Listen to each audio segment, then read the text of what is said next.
नमस्कार साथियों, आज से हम शुरू करने जा रहे हैं कंप्यूटर के टॉप मोस्ट 500 क्वेश्चंस की सीरीज़ का पार्ट फर्स्ट। इस सीरीज में जो भी क्वेश्चंस करेंगे उन्हें बिल्कुल कॉन्सेप्ट के साथ समझेंगे। चाहे आप RRB, JE, CBT 2, SSC, CGL mains, NTPC, IBPS, RRB, PO और क्लर्क या कोई भी कॉम्पिटिटिव एग्जाम्स दे रहे हों जिनमें कंप्यूटर पूछा जाता है, यह सीरीज सभी के लिए बेहद हेल्पफुल रहेगी। हम इस सीरीज के सेशन के माध्यम से हर क्वेश्चंस को एकदम कंसेप्चुअल तरीके से समझेंगे और जैसे-जैसे हम अंत तक पहुँचेंगे, आपको यह महसूस होगा कि हमने कंप्यूटर को एक शानदार तरीके से कवर कर लिया है। तो चलिए, बिना किसी देरी के शुरू करते हैं क्वेश्चन नंबर 1 से। क्वेश्चन नंबर क्या 1 क्या बोल रहा है? 1 second. Which generation of computer was bulky, based on vacuum tubes and expensive? किस पीढ़ी के कंप्यूटर भारी वैक्यूम ट्यूब आधारित और महंगे थे? भारी थे, वैक्यूम ट्यूब आधारित थे और महंगे थे। तो यहाँ पर ऑप्शन फर्स्ट इसका राइट आंसर होगा। फर्स्ट जनरेशन के कंप्यूटर की सभी पीढ़ियों को समझने के लिए हम उन्हें 5 कैटेगरी में यानी कि 5 मुख्य पीढ़ियों में बांटते हैं। यह विभाजन तकनीक और टेक्नोलॉजी और कंप्यूटर की कैपेसिटी के आधार पर किया गया है। आइए एक-एक करके हम सरल भाषा में समझते हैं कि कैसे इन 5 पीढ़ियों को कंप्यूटर में इन 5 पीढ़ियों को वर्गीकृत किया गया है, क्लासिफ़ाई किया गया है, ठीक है? सबसे पहली बात आती है किसकी? फर्स्ट जनरेशन की, फर्स्ट जनरेशन, ठीक है? फर्स्ट जनरेशन, इसमें क्या होता है? इसमें जो टेक्नोलॉजी यूज़ होती है, वो होती है वैक्यूम ट्यूब, ठीक है? कैसे काम करते थे? वैक्यूम ट्यूब एक इलेक्ट्रॉनिक डिवाइस थी जो बिजली के सिग्नल को नियंत्रित करती थी, कंट्रोल करती थी। अगर हम विशेषताओं की बात करें तो ये इनका जो शेप है ये बहुत लार्ज होते थे, ये हीट बहुत ज़्यादा पैदा करते थे, ठीक है? हीट क्रिएट करते थे और जो इलेक्ट्रिसिटी की जो एब्ज़ॉर्प्शन थी यानी खपत थी, वो बहुत ज़्यादा होती थी। काम इनका बहुत धीमा था और इनका जो रख-रखाव था, इनका मेंटेनेंस वो बहुत ही टिपिकल होता था, ठीक है? एग्ज़ाम्पल के तौर पर देखें तो एनिएक और यूनिवैक इसके एग्जाम्पल रहे हैं। अगर बात करें सेकंड जनरेशन कंप्यूटर की, तो इसमें जो टेक्नोलॉजी थी, सेकंड जनरेशन की बात करें, सेकंड जनरेशन, तो इसमें जो टेक्नोलॉजी यूज़ थी, वो थी ट्रांजिस्टर ट्रांजिस्टर, ठीक है? अगर ये ट्रांजिस्टर जो है, वो वैक्यूम ट्यूब का बेहतर और एक स्मॉल ऑप्शन था, ठीक है? यह तेज़ और अधिक कुशल थे। तो टेक्नोलॉजी की हमने बात की थी, ट्रांजिस्टर इसमें यूज़ होता है। अगर हम इसकी अवधि की बात करें यानी कौन से टाइम ड्यूरेशन की बात थी ये, तो ये थी 1956 से लेकर के 1963 तक, ठीक है? ऐसे ही अगर फर्स्ट जनरेशन की अगर मैं बात करूँ, तो वो थी 1940 से लेकर के 1956 तक, ठीक है? अब बात करते हैं थर्ड जनरेशन की। थर्ड जनरेशन में क्या होता अच्छा सेकंड जनरेशन की जो हमने ट्रांजिस्टर की बात की थी, ये क्या है वैक्यूम ट्यूब को हटा करके वैक्यूम ट्यूब का एक बेहतर और छोटा विकल्प था।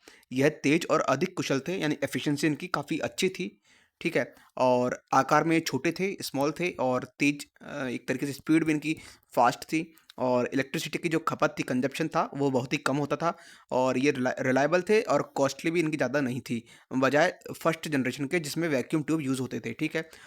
और प्रोग्रामिंग के लिए इसमें जो असेंबली लैंग्वेज यूज़ होती थी किसमें सेकंड जनरेशन में, ठीक है? अगर हम एग्जांपल की बात करें तो एग्जांपल इसमें थे आईबीएम 1401, सीडीसी 1604, ये सब इसके एग्जांपल रहे हैं, ठीक है? अब बात करते हैं थर्ड जनरेशन की।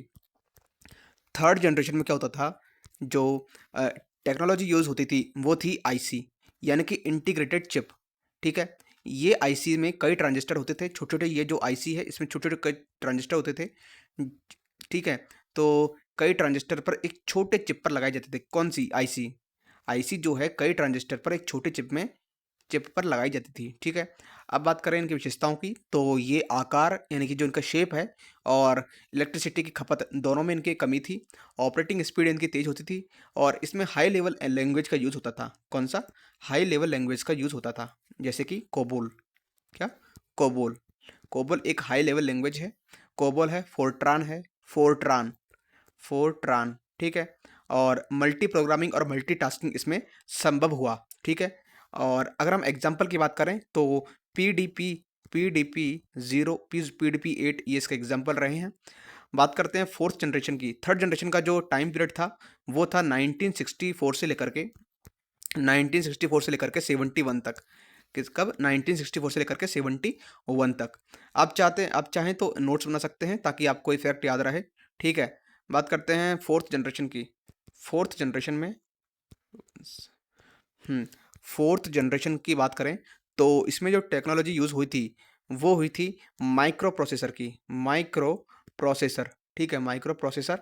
और इनका जो टाइम पीरियड था वो था 1971 से लेकर के 80s तक। ठीक है, 1980s तक। अगर बात करें तो ये एक ही चिप पर सभी कंप्यूटर के जो मेन कंपोनेंट थे जैसे कि सीपीयू उनको इंटीग्रेट किया गया था। किसमें? सभी एक ही चिप पर उनको इंटीग्रेट किया गया था सीपीयू को। ठीक है, अगर हम बात करें इनकी विशेषताओं की तो ये सबसे सस्ते थे, तेज थे, स्पीड थी इनकी, अच्छी स्पीड थी। और पीसी की शुरुआत हुई थी। पीसी की शुरुआत कब हुई थी? फोर्थ जनरेशन में। ग्राफिकल यूजर इंटरफेस में महत्वपूर्ण ध्यान दिया गया था इसमें, जीयूआई यानी ग्राफिकल यूजर इंटरफेस। और माउस का उपयोग इसमें बढ़ा था। किसमें? फोर्थ जनरेशन में। टेक्नोलॉजी कौन सी यूज हुई थी? टेक्नोलॉजी हुई थी माइक्रो प्रोसेसर।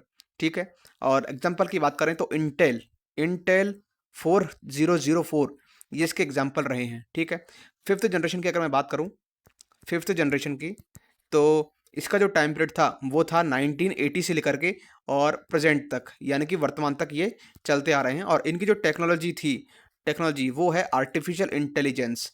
ठीक है, और super computer, artificial intelligence AI और सुपर कंप्यूटर जो है, सुपर कंप्यूटर, ये इसकी टेक्नोलॉजी से रिलेट करते हैं। किसकी? फिफ्थ जनरेशन में। ठीक है, ये कैसे काम करते हैं? एआई तकनीक और नेचुरल लैंग्वेज प्रोसेसिंग का यूज़ करके और एआई टेक्नोलॉजी को यूज़ करके ये काम करते हैं। ठीक है, अगर मैं इनकी विशेषताओं की बात करूं तो सुपर कंप्यूटर और रोबोटिक्स में, वॉइस रिकॉग्निशन और मशीन लर्निंग में। अगर मैं इनकी विशेषताओं की बात करूं तो सुपर कंप्यूटर, सुपर कंप्यूटर, ठीक है, और रोबोटिक्स, रोबोटिक्स। सेकंड अगर मैं बात करूं तो voice recognition, voice recognition, VR और मशीन लर्निंग में इनका यूज़ होता है। और हाई स्पीड नेटवर्किंग और क्लाउड कंप्यूटिंग में भी इनका यूज़ होता है। ठीक है, हाई स्पीड नेटवर्किंग और क्लाउड कंप्यूटिंग में। ठीक है, तो ये रहे जो भी जनरेशन थी उनको हमने समझा। और जो मेन मेन क्वेश्चंस था वो यहीं से फ्रेम होते हैं। ठीक है, जनरेशन से रिलेटेड मैंने आपसे कहा था कि हर एक क्वेश्चन को हम इस तरीके से कवर करेंगे ताकि आपका जो कंप्लीट कंप्यूटर का सिलेबस है वो इन क्वेश्चंस के माध्यम से कवर होता जाए। और आप ये जानते होंगे, अगर आप इस चैनल पर निरंतर बने रहे हैं तो आपको ये पता होगा, आपको ये रियलाइज़ हो गया होगा कि कैसे आप क्वेश्चंस को, किसी भी कॉन्सेप्ट को अगर क्वेश्चंस के आधार पर कवर करते हैं तो उसको ग्रेस्प करने की जो एफिशिएंसी है वो बढ़ जाती है, बजाय उसको स्टेप बाय स्टेप थ्योरेटिकल वे में कवर करने के। ठीक है, हालांकि एफिशिएंसी दोनों में ही होती है लेकिन इसमें एफिशिएंसी ज़्यादा होती है आपको ग्रेस्प करने की। ठीक है, तो हमारा ये कंक्लूजन निकला कि इन पीढ़ियों के जो इन जनरेशन के डेवलपमेंट ने कंप्यूटर को विशाल और धीमे यंत्र से छोटा, तेज और स्मार्ट बना दिया। आज के कंप्यूटर न केवल गणना करते हैं, कैलकुलेट करते हैं, बल्कि इंसानों के साथ संवाद भी करते हैं, कम्युनिकेट भी करते हैं। ठीक, तो यहाँ पर जो राइट आंसर होगा वो कौन सा होगा? किस पीढ़ी कंप्यूटर में भारी, वैक्यूम ट्यूब आधारित और महंगे थे? तो ये थे फर्स्ट जनरेशन के। ठीक है, ऑप्शन नंबर ए इसका राइट आंसर होगा। ठीक, अब बात करते हैं नेक्स्ट क्वेश्चन की। What is the name of the first mechanical computer designed by Charles Babbage? तो चार्ल्स बेबेज को कंप्यूटर का जनक कहा गया, यानी कि फादर ऑफ कंप्यूटर किसको कहा गया? चार्ल्स बेबेज को। उन्होंने पहला जो मैकेनिकल कंप्यूटर बनाया वो था एनालिटिकल कंप्यूटर। हालांकि उन्होंने जो बनाया था वो डिफरेंस इंजन था, लेकिन बाद में जब एक प्रॉपर वे में कंप्यूटर के स्ट्रक्चर की एक तरीके से फॉर्मेशन हुआ तो हम उसे एनालिटिकल इंजन मानते हैं। ठीक है, क्या मानते हैं? Analytical engine. ठीक है, जिसका जो डिज़ाइन है वो 1837 में बेबेज ने किया था। ठीक है, यह एक डिफरेंस इंजन का एक उन्नत संस्करण था, यानी उसका एक अच्छा हाई एडिशन था और इसे मॉडर्न कंप्यूटर का प्रारूप माना गया। ठीक है, इसका जो काम था यह प्रोग्रामिंग और कैलकुलेशन दोनों कर सकता था। ठीक है, इसके हम अगर कंपोनेंट की बात करें तो इसके 4 कंपोनेंट थे। कौन कौन से? मिल मिल स्टोर स्टोर और रीड रीड और right magnet read ride mechanism और पंच कार्ड्स। ठीक है, ये इसके 4 कंपोनेंट थे, 1 2 3 4, ठीक है। मिल जो है वो आज के सीपीयू जैसा काम करता था, जो जैसा आज वर्तमान में सीपीयू होता है, वैसे ही मिल होता था। कब? जब चार्ल्स बेबेज ने एनालिटिकल इंजन बनाया था तब। स्टोर की बात करें तो डेटा और परिणाम को, यानी जो भी डेटा और रिजल्ट है उनको स्टोर करने के लिए स्टोर था, ठीक है। रीड राइट मैकेनिज्म की अगर मैं बात करूं तो ये इंस्ट्रक्शंस और डेटा को रीड करने में और राइट करने के लिए यूजेबल था। पंच कार्ड की अगर मैं बात करूं तो प्रोग्रामिंग के लिए यूज होता था। किसके लिए? प्रोग्रामिंग के लिए, ठीक है। तो यहाँ पर कंडीशनल कैलकुलेशन करता था ये, ठीक है। और लूप और डिसीजन लेने की कैपेसिटी थी इसमें, ठीक है। एनालिटिकल इंजन में, नाम ही इसका एनालिटिकल है, ठीक है, एनालिटिकल। और यह एक तरह से ऑटोमेटिक और रीयूजेबल योग्य था, ठीक है। तो चार्ल्स बेबेज ने अपने एनालिटिकल इंजन को पूरा नहीं कर सके क्योंकि उस समय तकनीकी और संसाधन सीमित थे। उनके इस विचार को 20वीं सदी में कंप्यूटर वैज्ञानिकों ने पूरा किया, और उनकी सहयोगी जो एडा लावलेस थी, उन्होंने इसे प्रोग्राम करने की पहली योजना बनाई। किसने? अगर हम बात करें पहली प्रोग्राम किसने की थी, वो थी एडा लवलेस, ठीक है। इन्होंने प्रोग्रामिंग की शुरुआत की, जिससे उन्हें दुनिया की पहली प्रोग्रामर माना गया। क्या? फर्स्ट प्रोग्रामर की अगर मैं बात करूं, फर्स्ट प्रोग्रामर वो थी एडा लवलेस, ठीक है।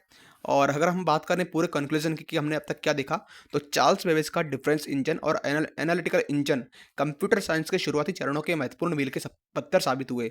उन्होंने मॉडर्न कंप्यूटर की नींव रखी। अगर हम और ऑप्शंस की बात करें एनिएक और यूनिवेक की, तो एनिएक और यूनिवेक कंप्यूटर की दुनिया के शुरुआती एक इम्पोर्टेंट आविष्कार हुए। ये दोनों पहली और दूसरी पीढ़ी के कंप्यूटर के उदाहरण हैं। अगर हम इन्हें विस्तार से देखें तो एनिएक जो है, एनिएक ENIAC, एनिएक, इसका अगर फुल फॉर्म देखें तो फुल फॉर्म कई बार पूछ लेता है एग्जाम में, electronic numerical numerical integrator and computer, ये इसका फुल फॉर्म रही है, ठीक है। इसका अगर फॉर्मेशन की बात करूं, निर्माण कब हुआ था? 1946 में इसका निर्माण हुआ था। और अगर मैं इसके निर्माताओं की बात करूं तो वो थे कौन? अगर मैं इसके निर्माताओं की बात करूं 1946 में, तो वो थे जॉन एकर्ट और मैचोली मचोली। तो कभी कभी आपको ये पूछ लेते हैं कि कौन से साइंटिस्ट ने इनका निर्माण किया था। अगर मैं बात करूं तो एनिएक जो है वो वैक्यूम ट्यूब पर आधारित था, यानी कि फर्स्ट जनरेशन में वैक्यूम ट्यूब पर आधारित। आप इसके, जब मैंने आपको बताया था कि 1946 में इसका फॉर्मेशन हुआ था, तो उस बात से आप अंदाज़ा लगा सकते हैं कि उस टाइम फर्स्ट जनरेशन की कंप्यूटर चल रहे थे, जो कि 1940 से उनकी शुरुआत हुई थी, ठीक है। और इसमें अगर मैं बात करूँ तो वैक्यूम ट्यूब जो है वो लगभग 17,468 वैक्यूम ट्यूब जो है वो यूज हुई थी। तो इसे मुख्य रूप से सैन्य उद्देश्यों, जो यानी कि जो भी मिलिट्री है उनके पर्पस के लिए इसको डिज़ाइन किया गया था। जैसे कि सेकंड वर्ल्ड वॉर, उसमें तोपों के प्रक्षेप पथ यानी कि ट्रेजेक्टरी की कैलकुलेशन के लिए इसको यूज़ किया गया था, ठीक है। और भी स्टेटिस्टिक्स से जो भी कैलकुलेशन थी उनके लिए भी इनका यूज़ किया गया था, बड़ी बड़ी कैलकुलेशंस के लिए, ठीक है। यह पहला एक पब्लिकली डिजिटल इलेक्ट्रॉनिक कंप्यूटर था। कौन? एनिएक पहला पब्लिकली यानी सार्वजनिक डिजिटल इलेक्ट्रॉनिक कंप्यूटर था। और कैलकुलेशन करने की जो स्पीड थी वो बहुत तेज़ थी, आकार में बहुत बड़े थे, ठीक है। कम से कम लगभग अगर बात करूं मैं तो 1800 वर्ग फीट जगह लेता था। कौन? ये एनिएक कंप्यूटर, ठीक है, जो कि 1946 में हुआ था और फर्स्ट जनरेशन पर आधारित था। बिजली की जो बहुत ज़्यादा खपत होती थी, यानी बहुत ज़्यादा ये पावर कंज्यूम करता था, यानी कि अगर मैं बात करूँ तो 150 किलोवाट के आसपास ये पावर को कंज्यूम करता था। इसकी कुछ लिमिटेशंस थी। इसे प्रोग्राम करने में समय लगता था क्योंकि हर बार तारों को मैनुअली बदलना पड़ता था। जैसा कि हमने जाना कि यहाँ पर 17,468 के आसपास वैक्यूम ट्यूब्स यूज़ हुई थी। तो यानी कि जहाँ पर हर हर प्रोग्राम के लिए यहाँ पर तारों को मैनुअली बदलना पड़ता था। अधिक एक तरीके से हीट निकलती थी और ये रिलायबल नहीं था। अगर मैं बात करूँ इसके ऑप्शन की, कौन सा? ऑप्शन डी की, यानी कि यूनिवैक, UNIVAC। तो यूनिवैक का फुल फॉर्म की अगर मैं बात करूँ तो यूनिवर्सल एटॉमिक एटॉमिक कंप्यूटर, ये इसका फुल फॉर्म रहा है, ठीक है। तो अगर मैं निर्माण के समय की बात करूं इनके, तो 1951 में इनका निर्माण हुआ था, यानी कि इनको बनाया गया था। और इनके जो निर्माता थे जिन्होंने इनको तैयार किया था वो थे एकर्ट और मैचोरी, जो कि अभी हमने देखा था या एनए कंप्यूटर के बारे में। और यह उनके द्वारा बनाई गई एक तरीके से पहली कमर्शियल कंप्यूटर मशीन थी। कौन?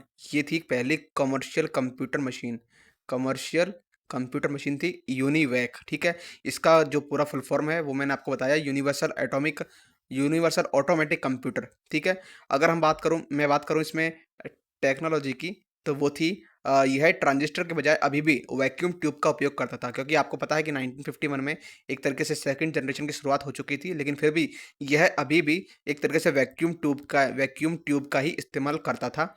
लेकिन प्रोग्राम और डेटा को मैग्नेटिक टेप में स्टोर किया जा सकता था, ठीक है। जो प्रोग्राम होते थे उसको मैग्नेटिक टेप में स्टोर करके रखते थे, ठीक है।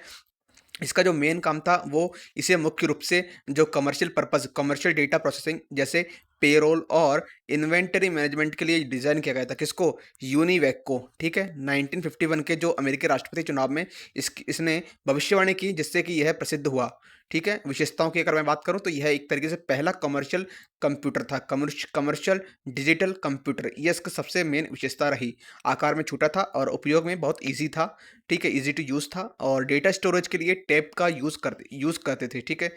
और इसकी जो कैलकुलेशन स्पीड थी वो काफ़ी तेज़ थी। और अगर हम लिमिटेशंस की बात करूँ तो वैक्यूम ट्यूब के कारण इसकी जो पावर कंजप्शन है वो काफ़ी ज़्यादा थी, और धीरे धीरे ट्रांजिस्टर आधारित कंप्यूटर ने इसे बदल दिया, ठीक है। तो यहाँ पर हमने एनिएक और यूनिवैक की भी हमने बात की, ठीक। तो इसका जो राइट आंसर होगा वो क्या होगा? Analytical engine. चार्ल्स बेबेज के द्वारा डिजाइन किया गया पहला मैकेनिकल कंप्यूटर कौन था? एनालिटिकल इंजन, ठीक। नेक्स्ट क्वेश्चन की बात करते हैं। निम्न में से कौन सा रैम का प्रकार नहीं है? Which is not a type of RAM? RAM की फुल फॉर्म होती है RAM। रैम की फुल फॉर्म होती है random access memory. Random access, ठीक है, मेमोरी। तो इसका मतलब होता है कि रैंडम एक्सेस मेमोरी यह कंप्यूटर की एक नॉन वोलेटाइल, ठीक है, एक तरीके से अस्थायी वोलेटाइल मेमोरी है, ठीक है। ये एक तरीके से वोलेटाइल वोलेटाइल मेमोरी होती है, जो कि कंप्यूटर के चलने के दौरान डेटा और इंस्ट्रक्शंस को जल्दी से एक्सेस और प्रोसेस करने के लिए इस्तेमाल की जाती है, ठीक है। अब इसे अलग अलग प्रकारों से समझते हैं। तो इसमें सबसे पहली जो होती है वो होती है डी रैम। क्या होती है? D RAM. इसके कुछ टाइप्स होते हैं रैम के, तो सबसे पहला टाइप देखते हैं डी रैम। और इसका जो अगर मैं बात करूं तो रैंडम एक्सेस मेमोरी, ये तो एक कॉमन नाम हो जाएगा सभी में। और डी का यहाँ पर मतलब होता है डायनामिक, ठीक है। यानी कि डायनामिक, एक तरीके से कह सकते हैं इसे डायनेमिक रैंडम एक्सेस मेमोरी। इसमें क्या होता है? डेटा को छोटे छोटे कैपेसिटर में स्टोर किया जाता है, जो स्मॉल कैपेसिटर में डेटा को स्टोर करके रखते हैं, डेटा स्टोर होता है, ठीक है। और ये कैपेसिटर समय समय पर रिफ्रेश किए जाते हैं ताकि डेटा मिट ना जाए। अगर हम इनकी विशेषताओं की बात करें तो ये सस्ती होती हैं, और इनका जो स्टोरेज होता है वो काफ़ी वाइड वाइड स्टोरेज हो सकता है इनका, इन्हें बड़ी मात्रा में इनका स्टोरेज देती है ये। और थोड़ी धीमी होती है, क्योंकि बार बार रिफ्रेश करना पड़ता है। क्या करना पड़ता है? बार बार रिफ्रेश की ज़रूरत होती है इसमें, ताकि डेटा मिट ना जाए, ठीक है। इनका जो यूज़ होता है वो कंप्यूटर और लैपटॉप की मेन मेमोरी में इनका यूज़ होता है। किनका? डी रैम का, ठीक है। अब बात करूँ मैं एस रैम की, सेकेंड आता है एस रैम, ठीक है। इसका जो फुल फॉर्म होता है वो होता है स्टैटिक रैम। स्टैटिक रैम यानी कि स्टैटिक रैंडम एक्सेस मेमोरी। ये कैसे काम करती है? इसमें डेटा को फ्लिप फ्लॉप सर्किट में स्टोर किया जाता है। किसको? फ्लिप फ्लॉप सर्किट में स्टोर करके रखते हैं, ठीक है, डेटा को। और इसमें इसे बार बार रिफ्रेश करने की जरूरत नहीं होती। किसमें? स्टैटिक रैंडम एक्सेस मेमोरी में। नाम ही इसमें स्टैटिक छुपा हुआ है, ठीक है। स्टैटिकली ये रिस्पॉन्स करता है, ठीक है। और अगर स्पेसिफिकेशंस की बात करूं मैं इसमें, तो ये स्पीडी होती है, तेज होती है, ठीक है, और कॉस्टली पड़ती हैं, ठीक, और ये कम स्टोरेज देती हैं। अगर हम यूज़ की बात करें तो कैश मेमोरी में इसका यूज़ होता है। किसका? ये जो यूज़ की अगर मैं बात करूं तो कैश मेमोरी में, CACHE, कैश मेमोरी में इसका यूज़ होता है। किस? CPU कैश मेमोरी में इसका यूज़ होता है, ठीक है। कैश मेमोरी के बारे में हम बाद में देखते हैं, क्योंकि आगे आने वाले क्वेश्चंस में इसका भी जिक्र हुआ है। और एक भी ऐसा टॉपिक नहीं रहेगा जो कंप्यूटर सब्जेक्ट से आधारित हो और उन क्वेश्चंस का जिक्र यहाँ पर नहीं किया गया हो, ठीक है।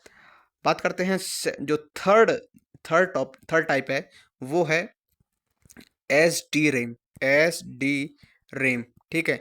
यानी कि synchronous dynamic RAM, synchronous synchronous dynamic dynamic RAM, ठीक है। ये क्या होता है, ये कैसे काम करती है? यह डी रैम का एडवांस वर्जन है। पहले हमने डी रैम पढ़ा था, तो अब इसका जो एडवांस वर्जन होगा, डी रैम का एडवांस वर्जन है कौन सा? Synchronous dynamic RAM. यह कंप्यूटर की क्लॉक स्पीड, क्या कंप्यूटर की जो क्लॉक स्पीड होती है, ठीक है, उसके साथ सिंक होकर काम कर सकती है, यानी सिंक्रोनाइज होकर के काम कर सकती है। डी रैम तेज होती है, डी रैम से तेज होती है, और सिंगल प्रोसेसिंग परफॉर्म होता है इसमें, ठीक है। इसमें जो प्रोसेसिंग होती है वो सिंगल स्टेप में हो जाती है, और बेहतर परफॉर्मेंस के लिए इसका इस्तेमाल होता है। पुराने डेस्कटॉप और लैपटॉप में इनका यूज़ होता है।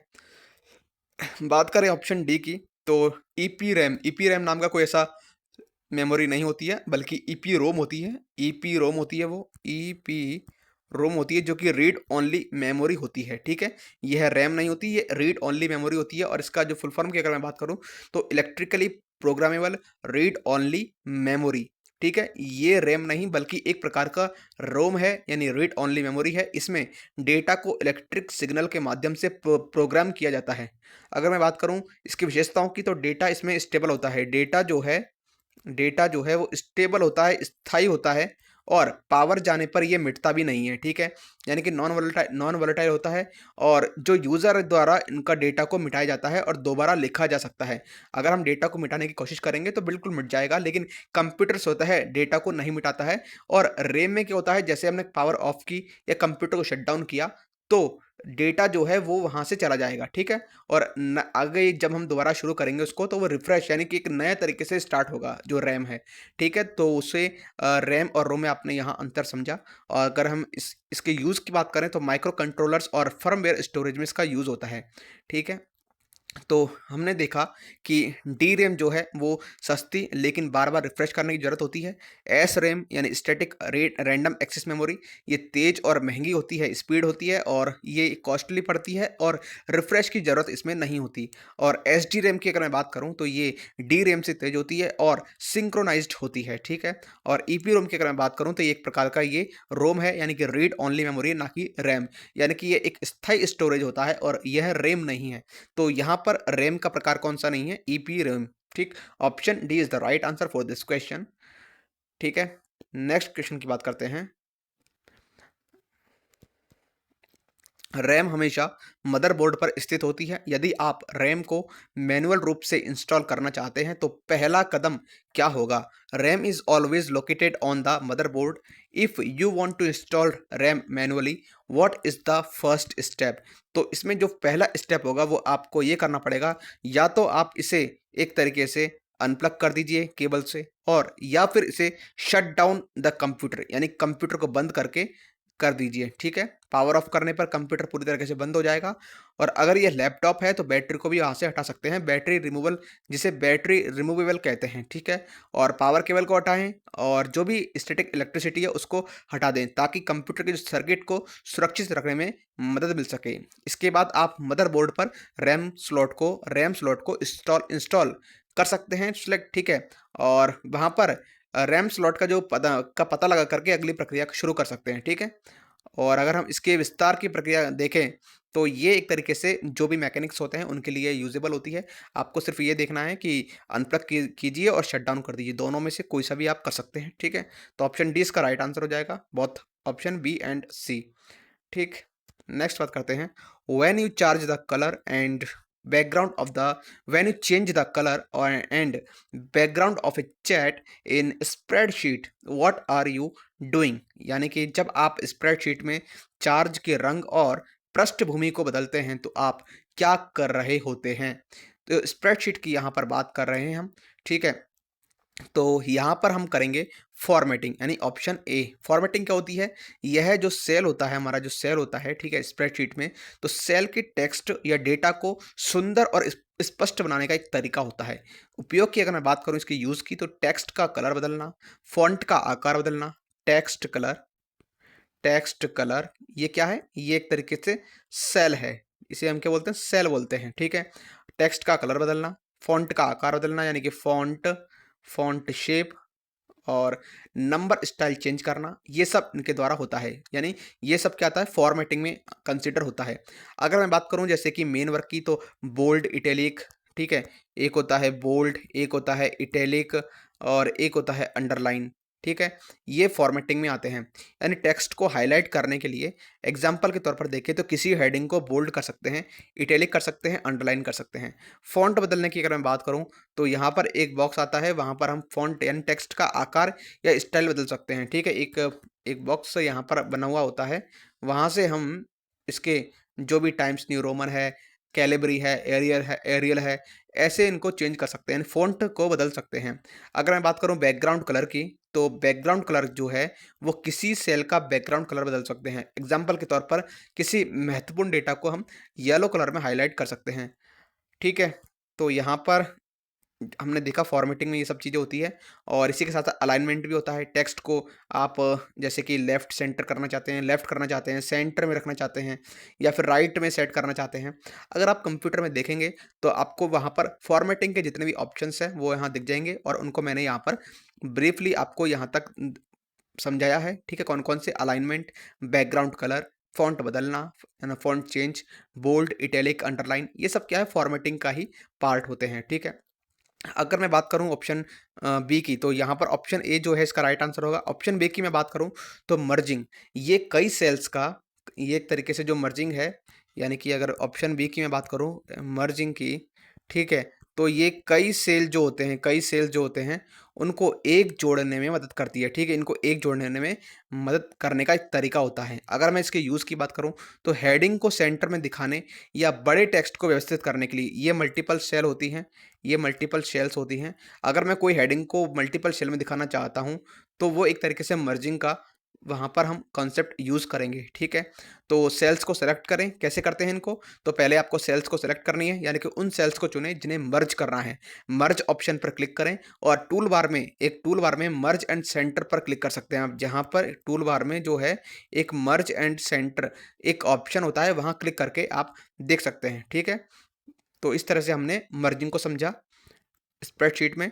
अब बात करते हैं पेंटिंग की, तो पेंटिंग का मतलब होता है फॉर्मेट पेंटिंग, जो एक सेल के फॉर्मेट को दूसरे में कॉपी करता है, ठीक है? एक सेल के जो फॉर्मेट है उसको दूसरे सेल में कॉपी करता है, ठीक?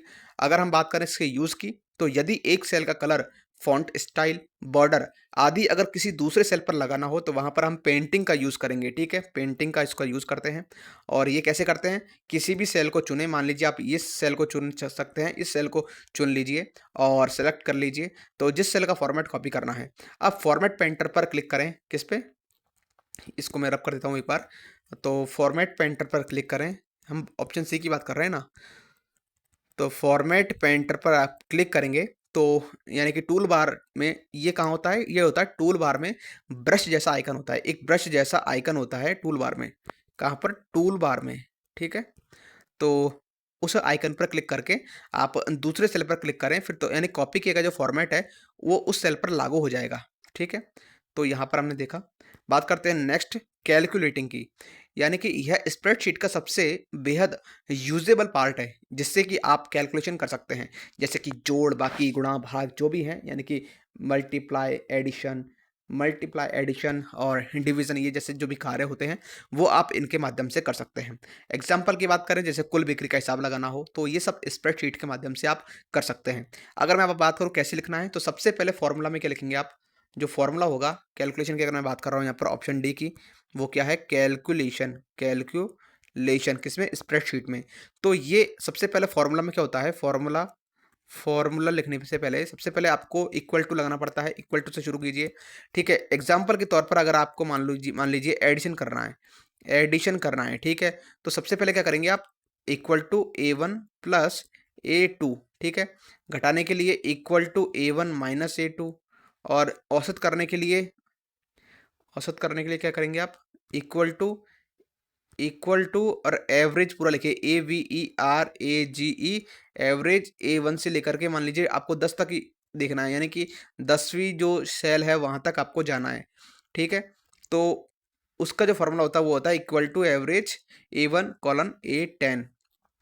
तो और ऑटो सम की अगर बात करते हैं यानी किसी कॉलन या रो की कुल राशि निकालने के लिए आप सिग्मा बटन को प्रेस कर सकते हैं, ठीक है? तो यहाँ पर अगर हम कुछ ने दो एग्जांपल देखें, वो स्प्रेडशीट में कुछ एग्जांपल थे जो कैलकुलेशन पर बेस्ड थे, ठीक है? तो अगर ब्रीफली देखें क्या ऑप्शन के बारे में, तो फॉर्मेटिंग क्या है, ये टेक्स्ट और सेल को सुंदर बनाने का काम करता है, ब्यूटीफुल बनाने का काम करता है, ठीक है, फॉर्मेटिंग। बात करें मर्जिंग की, तो कई सेल्स को एक में जोड़ने का काम करता है, मर्ज करता है। और पेंटिंग की मैं बात करूं तो फॉर्मेट को कॉपी करना इसका मुख्य उद्देश्य होता है। और कैलकुलेटिंग की मैं बात करूं तो यहाँ पर जोड़ घटाव और अन्य जो भी कैलकुलेशंस होती हैं वो इसके माध्यम से होती हैं। और याद रखिए कोई भी कैलकुलेशन करनी हो तो सबसे पहले उस फॉर्मूला से पहले इक्वल टू लगाना होता है। तो इन सब का सही इस्तेमाल आपकी स्प्रेडशीट को पेशेवर यानी कि एक तरीके से प्रोफेशनल और अट्रैक्टिव बनाने में काफ़ी हेल्पफुल होता है, ठीक है। तो यहाँ पर जो राइट आंसर था इसका, जब स्प्रेडशीट में चार्ट की कलर और पृष्ठभूमि की बात आती है तो उसमें क्या करते हैं, फॉर्मेटिंग करते हैं, फॉर्मेटिंग एरिया होता है, ठीक है। नेक्स्ट क्वेश्चन देखते हैं। Superscript, subscript, outline, emboss, engrave, all these types are collectively known as superscript, subscript, outline, emboss, engrave।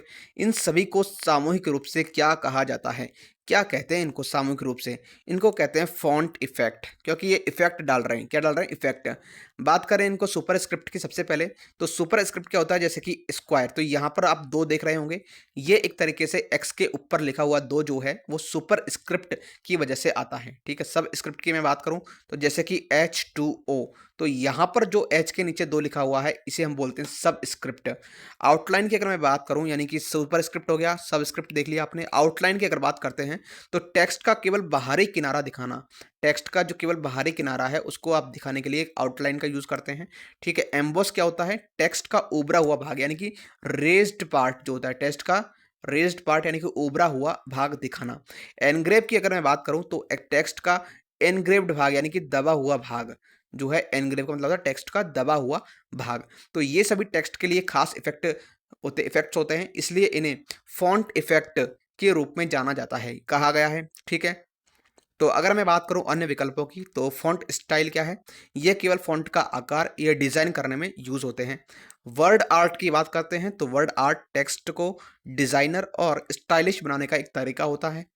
Text effect की बात करें तो यह भी इफेक्ट है, लेकिन फॉन्ट इफेक्ट ज़्यादा सटीक है, ज़्यादा एफिशिएंट होते हैं, ठीक। तो इसका जो राइट आंसर होगा वो होगा option number B. Next question देखते हैं। What does a system bus do? System bus क्या करती है? तो सिस्टम बस जो है वो कंप्यूटर के अंदर के रास्ते अंदर एक पाथ की तरह होती है। क्या होती है? कंप्यूटर के अंदर की तरह एक पाथ की तरह काम करती है, जो कि कंप्यूटर के अलग अलग हिस्सों जैसे कि सीपीयू, ये एक बस होती है, ठीक है, जो कि पाथ का काम करती है, पाथ प्रोवाइड करवाती है। और यह कंप्यूटर के अलग अलग हिस्सों जैसे कि सीपीयू, मेमोरी मेमोरी ठीक है, इनपुट आउटपुट जो भी डिवाइसेस होती हैं उनको आपस में क्या करती है, कनेक्ट करती है। क्या करती है? कनेक्ट करती है, ठीक है। और डेटा को ट्रांसफ़र करने और उनको रिसीव करने का काम करती है। क्या करती है? डेटा को ट्रांसफ़र करने, डेटा को जो है वो ट्रांसफ़र और रिसीव करने का मेन इनका काम होता है। किसका? बस का। अगर मैं आसान शब्दों में कहूँ कि बस का क्या काम है, तो बस जो है, बस ये डेटा ट्रांसफ़र के लिए मेनली यूज़ होती है, ठीक है। जो कि अलग-अलग जो भी हिस्से होते हैं, पार्ट्स होते हैं, यानी कि कह सकते हैं हम कि सिस्टम बस सीपीयू, रैम और बाकी के जो भी हिस्से हैं उनके बीच में डेटा को ट्रांसफ़र करती है, वहाँ से रिसीव करती है। अगर सीपीयू को रैम से कोई फ़ाइल चाहिए तो बस वह बस वह फ़ाइल को लाने का काम करती है। ये 3 प्रकार की बस होती है, कौन-कौन सी अगर देख लेते हैं एक बार। बस जो है 3 टाइप की होती हैं। एक होती है डेटा बस, एक फिर होती है एक एड्रेस बस, ठीक है, एड्रेस बस। और एक होती है कंट्रोल बस, ठीक है, कंट्रोल बस। अगर मैं बात करूं डेटा बस की, तो डेटा को इधर-उधर ले जाने का कार्य करती है। एड्रेस बस की बात करें तो यह बताती है कि डेटा कहाँ से लाना है और कहाँ भेजना है, कहाँ से डेटा को लेना है और कहाँ भेजना है। आप जो मैं बता रहा हूँ उसके एक तरीके से नाम को देखिए, उस नाम में ही उसका अर्थ छुपा हुआ है। यहाँ पर बात की हमने डेटा बस की, तो डेटा को इधर से उधर ले जाने का काम करती है कौन? Data bus. एड्रेस बस की बात करूँ तो यहाँ पर छुपा हुआ है एड्रेस, यानी वह यह बताती है कि डेटा कहाँ से लेना है और कहाँ भेजना है, यानी कि उस डेटा का एड्रेस क्या है, तो कौन से एड्रेस से डेटा उठाना है और कौन से एड्रेस तक डेटा को सेंड करना है। बात करूँ मैं कंट्रोल बस की, तो कंट्रोल बस जो यहाँ पर डेटा ट्रांसफ़र के लिए एक नियम बनाती है, कंट्रोल करती है, यानी कंट्रोल कंट्रोल रहता है उसका डेटा के ट्रांसफ़र पर, कि कौन सा नियम इस पर लागू होना चाहिए। यानी कि ये एक तरीके से जो प्रोसेस है उसको कंट्रोल करती है, नियंत्रित करती है, ठीक है। अगर आप ऐसे समझो कि जैसे कंप्यूटर एक सिटी है, तो सिटी यानी सिस्टम बस सड़क की तरह है, यानी रोड की तरह है, तो सीपीयू, रैम और बाकी हिस्से क्या है, घरों की तरह है। तो सड़क यानी कि सिस्टम बस पर गाड़ियां यानी डेटा चलती है, जो एक जगह से दूसरी जगह सामान यानी डेटा ले जाती है। तो यहाँ पर सड़क क्या है, सिस्टम बस, गाड़ी क्या है, डेटा, और सामान क्या है, डेटा, यानी गाड़ियां जो है वो डेटा को लेकर जाती हैं और एक जगह से दूसरी जगह तक उस डेटा को भेजने का काम करती है, ठीक है। तो यहाँ पर एक तरीके से कह सकते हैं हम कि सिस्टम बस कंप्यूटर के अंदर के डेटा, एड्रेस और कंट्रोल सिग्नल्स को तेजी से और सही जगह पर पहुंचाने का कार्य करती है। इसके बिना कंप्यूटर का कोई भी हिस्सा एक दूसरे से बात तक नहीं कर सकता, ठीक है। तो यहाँ पर जो इसका जो ऑप्शन, राइट ऑप्शन होगा, यानी आंसर होगा, वो होगा transport data between the CPU and memory, ठीक है। तो यहाँ पर ट्रांसपोर्ट हो रहा है, ठीक। Option B is the right answer for this question. बात करते हैं नेक्स्ट क्वेश्चन की। तो वो कह रहा है कि how can you manually break up the lines in M S Word. तो एम एस वर्ड को किस तरीके से, एम एस वर्ड में लाइन को मैनुअल रूप से कैसे तोड़ा जा सकता है। तो इसका जो राइट आंसर होगा वो होगा शिफ्ट प्लस एंटर प्रेस करके, ठीक है। तो अगर मैं एम एस वर्ड को जल्दी और आसान तरीके से इस्तेमाल करने के लिए जो शॉर्टकट कीज़ होती हैं जो कि बेहद उपयोगी हैं, उन्हें याद रख कर के आप अपना समय बचा सकते हैं। कैसे? अगर मैं कुछ सामान्य कीज़ की बात करूं जो कि एग्जाम पर्सपेक्ट से काफ़ी इंपॉर्टेंट रोल प्ले करती हैं, तो सबसे पहले आता है कंट्रोल प्लस एन। ये क्या करती है? ये न्यू डॉक्यूमेंट के लिए रेस्पॉन्सिबल है, न्यू डॉक्यूमेंट को ओपन कर देती हैं। कंट्रोल प्लस ओ की मैं बात करूँ तो ये करती हैं पहले से सेव किया हुआ जो फाइल है उसको ओपन करने के लिए यूज़ होता है, ठीक है? ओपन करने के लिए। कंट्रोल प्लस एस की मैं बात करूँ तो ये फ़ाइल को सेव करने के लिए यूज़ होता है, और कंट्रोल प्लस पी की बात करते हैं तो ये प्रिंट के लिए यूज़ होता है। Control plus, 1 second guys, control plus Z जो है ये अनडू के लिए यूज़ होता है, यानी पिछला जो काम है उसको रद्द करने के लिए। Control plus control plus Y ये रेडो के लिए यूज़ होता है, यानी कि रद्द किए गए काम को फिर से दोहराने के लिए, उसको करने के लिए।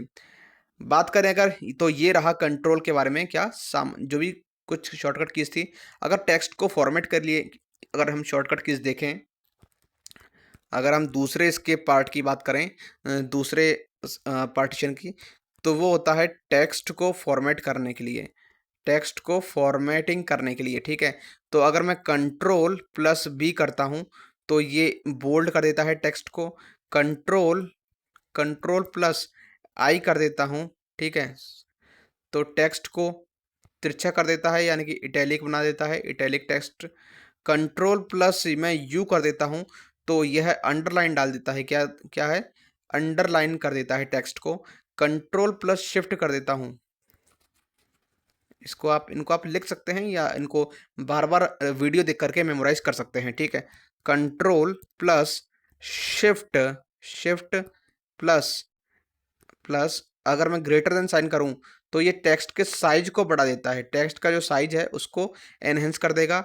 ऐसे control shift plus less than करूँ, तो ये टेक्स्ट के साइज़ को घटा देगा, ठीक है। तो ये कुछ टेक्स्ट की फॉर्मेटिंग हो गई। अगर कॉपी पेस्ट के लिए यूज़ करें, ठीक है, थर्ड कैटेगरी में क्या आता है, कॉपी पेस्ट करने के लिए, कॉपी पेस्ट। तो यहाँ पर कंट्रोल प्लस एक्स करते हैं तो ये तो होता है कट के लिए। कंट्रोल प्लस सी की अगर बात करूँ तो ये कॉपी के लिए।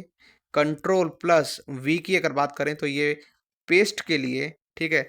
और कंट्रोल प्लस ए की अगर मैं बात करें तो यह सेलेक्ट ऑल के लिए, यानी कि पूरा का पूरा जो दस्तावेज है उसको सेलेक्ट करने के लिए यूज़ होता है, ठीक। तो ये कुछ शॉर्टकट कीज़ हैं। अब बात करें टेक्स्ट को खोजने और बदलने के लिए। अगर मैं मान लो टेक्स्ट को एमएस वर्ड की बात कर रहे हैं हम, ठीक है, टेक्स्ट को सर्च करना है, ठीक है। तो यहाँ पर कंट्रोल प्लस एफ ये होता है फाइंड के लिए, यानी कोई भी शब्द है उसको खोजने के लिए। कंट्रोल प्लस एच की मैं बात करूँ तो ये एक तरीके से फाइंड एंड रिप्लेस के लिए, फाइंड एंड रिप्लेस के लिए कंट्रोल प्लस एच का यूज़ होता है, यानी शब्द को खोजें और उसको बदलें। अगर हम बात करें डॉक्यूमेंट को व्यवस्थित करने के लिए, पांचवी कैटेगरी कौन सी आती है? डॉक्यूमेंट्स को व्यवस्थित करने के लिए, ठीक है, व्यवस्थित करने के लिए या फिर उनको ऑर्डराइज करने के लिए, ठीक। तो इसमें कौन कौन सी कीज होती हैं यूज?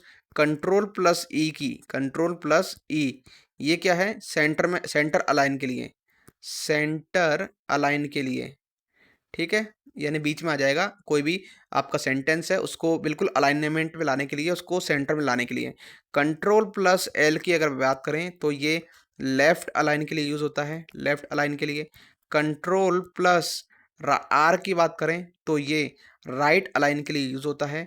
और कंट्रोल प्लस जे की बात करें तो ये जस्टिफाई के लिए, जस्टिफाई यानी टेक्स्ट को बराबर रखने के लिए इसका यूज होता है, ठीक है। कुछ स्पेशल शॉर्टकट कीज देख लेते हैं। छठी कैटेगरी कौन सी आती है? स्पेशल शॉर्टकट्स, स्पेशल शॉर्टकट्स, ठीक है। तो इसके बारे में अगर देखें तो कंट्रोल, कंट्रोल प्लस, यहाँ पर मैं कंट्रोल को अच्छा पूरा ही लिखूँ क्या, तभी सही आएगा, ठीक है। Control plus shift, shift plus L, ये क्या है? ऐड बुलेट्स, बुलेट्स को जोड़ने के लिए, ठीक है। और जैसे कि ये बुलेट्स होती हैं छोटी छोटी, ये बुलेट्स यानी पॉइंट वाइज मेंशन करने के लिए। कंट्रोल प्लस अगर मैं वन की बात करूं तो ये सिंगल लाइन स्पेसिंग, क्या? सिंगल लाइन स्पेसिंग, ठीक है। कंट्रोल प्लस टू की अगर बात करें तो ये डबल लाइन स्पेसिंग हो गई। और कंट्रोल प्लस के की अगर बात करें तो ये इंसर्ट हाइपरलिंक, इंसर्ट हाइपरलिंक, ठीक है, उसके लिए यूज होता है, ठीक। अगर हम बात करें डॉक्यूमेंट नेविगेशन के लिए, डॉक्यूमेंट नेविगेशन के लिए अगर एक कैटेगरी आती है डॉक्यूमेंट नेविगेशन, नेविगेशन, तो कंट्रोल प्लस होम अगर आप प्रेस करेंगे तो आप चल जाएंगे कहाँ पे? डॉक्यूमेंट की शुरुआत में। कहाँ पर? बिल्कुल शुरुआत में, ठीक है। अगर कंट्रोल प्लस एंड की अगर बात करें तो ये आप चल जाएंगे डॉक्यूमेंट के बिल्कुल एंड में। कंट्रोल प्लस एरो अप करते हैं, एरो अप करते हैं तो ये आप पिछले पैराग्राफ में चले जाएंगे। कहाँ पर? जस्ट पिछले पैराग्राफ में, अर्लियर पैराग्राफ में, पिछले पैराग्राफ में, ठीक है। और कंट्रोल प्लस में एक तरीके से एरो डाउन की बात करूँ तो यहाँ पर ये नेक्स्ट पैराग्राफ पर चले जाएंगे आप, नेक्स्ट पैराग्राफ पे आप पहुंच जाएंगे, ठीक है। फाइल बंद करने और बाहर निकलने के लिए क्या करते हैं यूज? एक जो कैटेगरी आती है वो कौन सी आती है? फाइल को बंद करने या फिर उससे बाहर आने के लिए, आउट होने के लिए, एग्जिट होने के लिए, क्या कह सकते हैं इसे? उसे एग्जिट होने के लिए क्या करते हैं?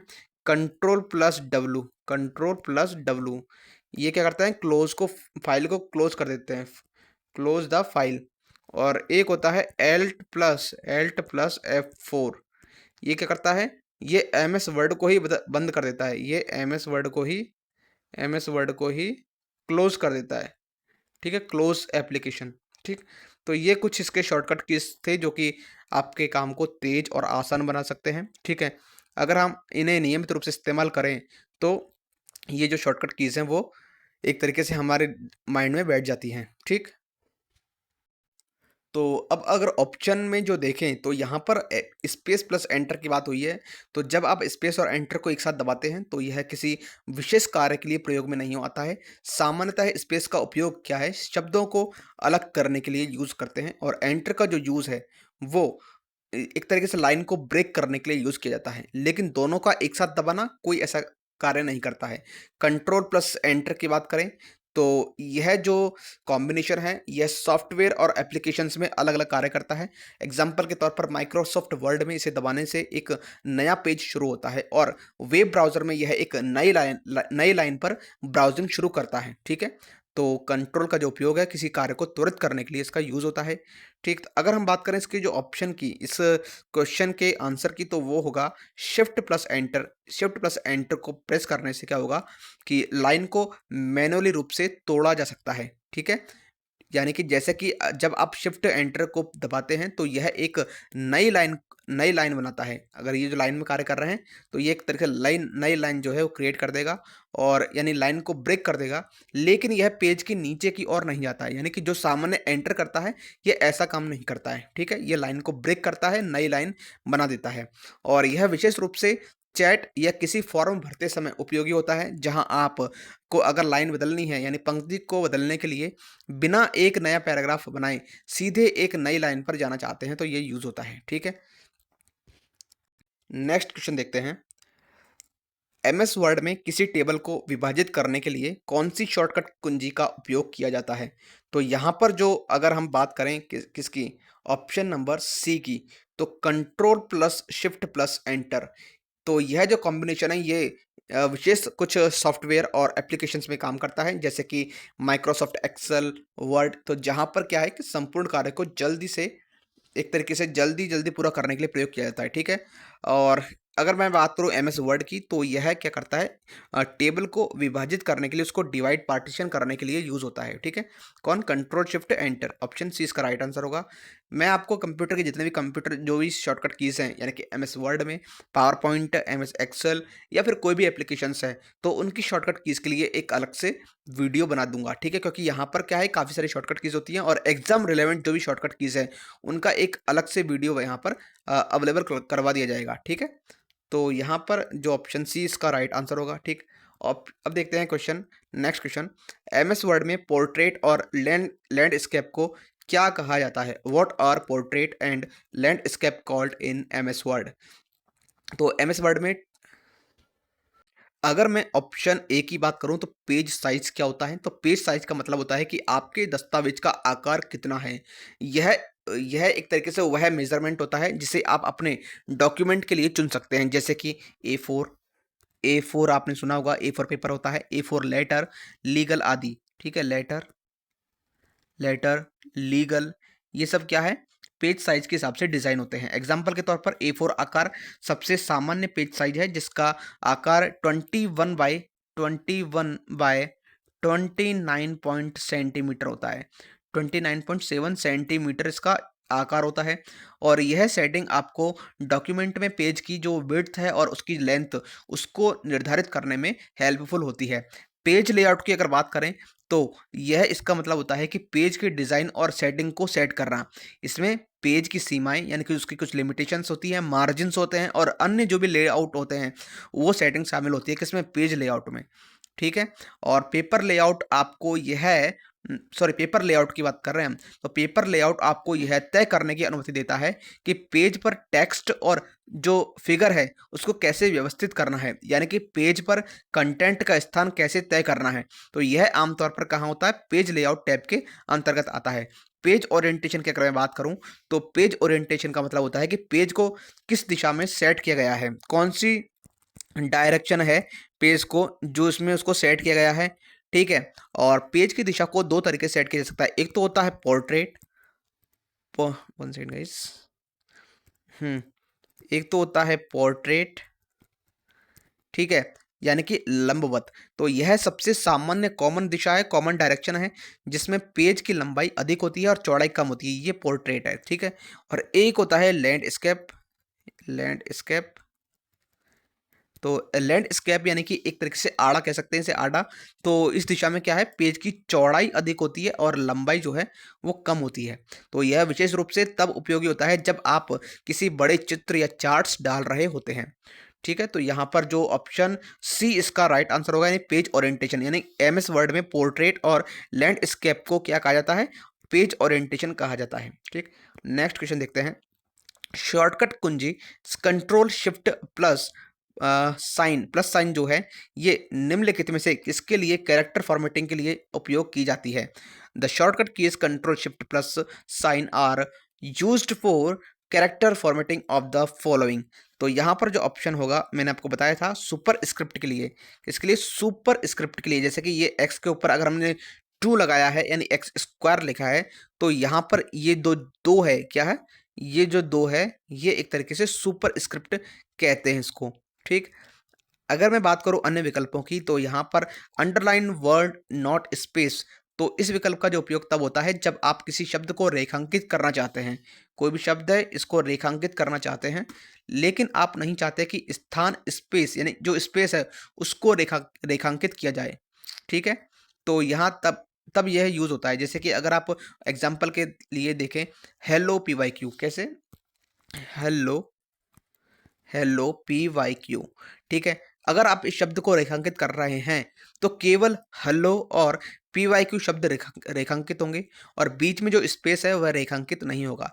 तो क्या यह तभी यूज होता है, क्या अंडरलाइन वर्ड नॉट स्पेस, यह तभी यूज होता है, ठीक है, ठीक है, जब आप केवल शब्दों को हाईलाइट करना चाहते हैं। सुपर स्क्रिप्ट की हमने बात की कि सुपर स्क्रिप्ट वह टेक्स्ट होता है जिसे सामान्य टेक्स्ट के ऊपर की ओर थोड़ा छोटा एक तरीके से शो किया जाता है। इसे अक्सर जो मैथमेटिकल या फिर केमिकल इक्वेशंस में इस्तेमाल किया जाता है। जैसे कि अगर आप बात करें एक्स के स्क्वायर की, तो यहाँ पर जो है सुपर स्क्रिप्ट यानी कंट्रोल, इसमें क्या होता है, कंट्रोल शिफ्ट और प्लस साइन को दबा करके इसको इसको हम ऐसे लिख सकते हैं, ठीक है। पहले इसको सेलेक्ट कीजिए और फिर यहाँ पर कंट्रोल शिफ्ट और स्क्वायर को प्रेस कर दीजिए, तो ये जो 2 है ये ऊपर चला जाएगा। ऐसे अगर बात करें सबस्क्रिप्ट की, यानी कि H2O, तो यहाँ पर जो 2 मेंशन दिख रहा है आपको, तो ये जो 2 है ये सब स्क्रिप्ट में आता है, ठीक है। यानी कि जब जो अल्फ़ाबेट है उसके नीचे हमें इसको शो करना होता है तब, ठीक है। और अगर बात करें किसी केस ऑफ लेटर्स की, ठीक है, तो केस ऑफ लेटर्स में क्या आता है, upper case, lower case, title case, तो ये सब क्या है, एक तरीके से केस ऑफ लेटर यानी तय तय करता है कि कौन से कैपिटल लेने हैं, कौन से स्मॉल लेटर्स में लेने हैं। अगर अपर केस की बात करूं, तो जैसे कि हल्लो, यानी कि ये बड़ा है, सारे ही इसमें अल्फ़ाबेट जो हैं बड़े होते हैं, ठीक है, कैपिटल होते हैं। स्मॉल लेटर की बात करूं तो ये होता है हल्लो। और टाइटल केस की बात करूं तो इसमें जो पहला जो अल्फ़ाबेट होता है वो होता है कैपिटल, और बाकी के सब जो हैं वो होते हैं स्मॉल, ठीक है। अब बात करें नेक्स्ट क्वेश्चन की, तो इसका जो राइट आंसर होगा वो होगा ऑप्शन नंबर बी, ठीक है। यानी कि कंट्रोल शिफ्ट और प्लस साइन निम्नलिखित में से किसके लिए कैरेक्टर फॉर्मेटिंग के लिए उपयोग किया जाता है, तो यह सुपर स्क्रिप्ट के लिए यूज होता है, ठीक है, ना कि ऑप्शन ए, ठीक। नेक्स्ट क्वेश्चन देखते हैं, बार कोड सिम्बल्स को बार कोड रीडर द्वारा किसका उपयोग करके पढ़ा जाता है, तो यहाँ पर जो ऑप्शन ए होगा वो राइट आंसर होगा, फोटो इलेक्ट्रिक स्कैनर, ठीक है। इसका जो यूज़ है वो bar code reader bar code reader के तौर पर इसका यूज़ होता है, किसका, फोटो इलेक्ट्रिक स्कैनर का, ठीक है। तो यह स्कैनर बार कोड पर मौजूद काले और सफ़ेद पट्टियों के बीच के अंतर को पढ़ता है। स्कैनर में एक लाइट बीम होती है जो बार कोड पर गिरता है, और जब लाइट इन पट्टियों से टकराती है तो यह रिफ्लेक्ट करती है और स्कैनर इसे डिजिटल सिग्नल में बदल देता है। तो इस प्रोसेस के द्वारा स्कैनर बार कोड के डेटा को पहचानता है, आइडेंटिफाई करता है और उसे कंप्यूटर या अन्य डिवाइस तक भेजता है, ठीक है। तो यहाँ पर ऑप्शन ए इसका राइट आंसर होगा। नेक्स्ट क्वेश्चन देखते हैं, which is not a type of operating system.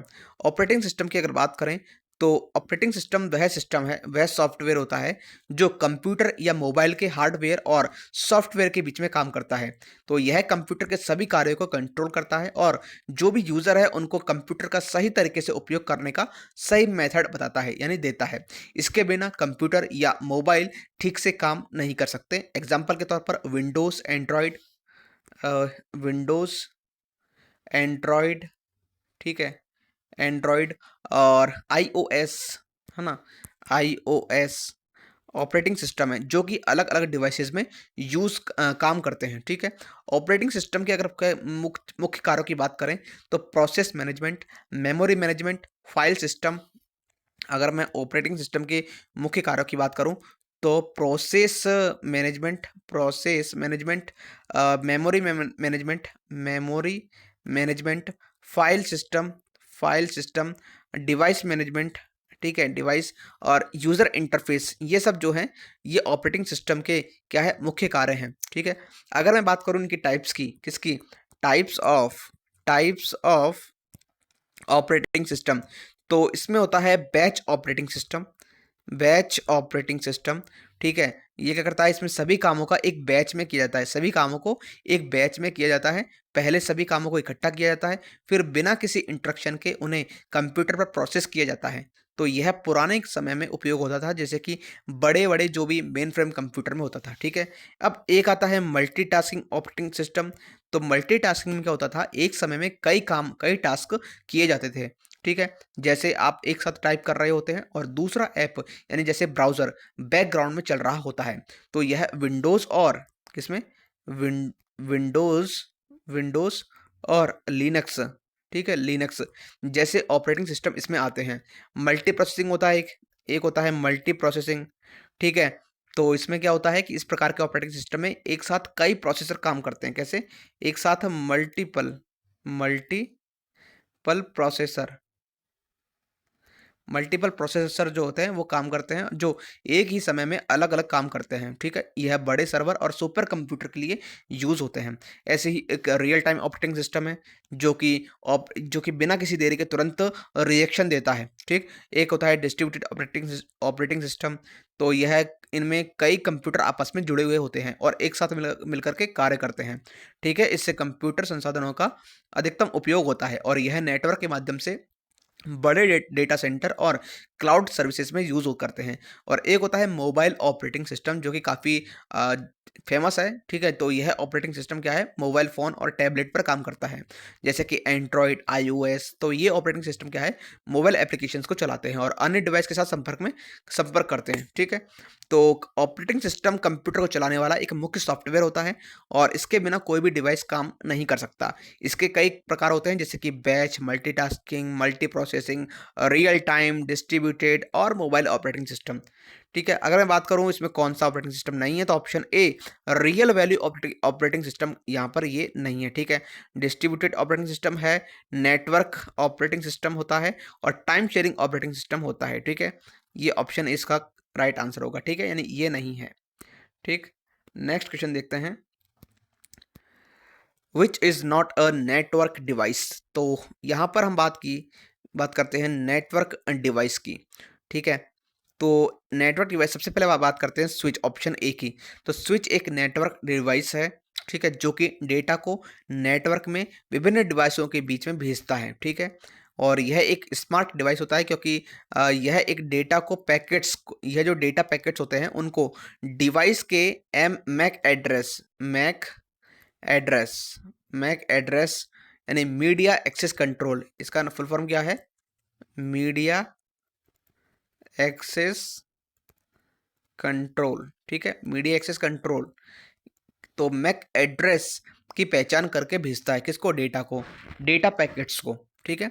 तो स्विच नेटवर्क ट्रैफिक को कम करता है और यह मोर इफेक्टिव होता है। तो यह नेटवर्क में एक समय में सिर्फ उन डिवाइसों को डेटा भेजता है जिन्हें उस डेटा की नीड होती है, आवश्यकता होती है। अगर एक ऑफिस में 10 कंप्यूटर हैं, तो स्विच केवल उस कंप्यूटर को डेटा भेजेगा जिसे ज़रूरत है, न कि सभी को, ठीक है? और अगर हम बात करें हब की, ठीक है?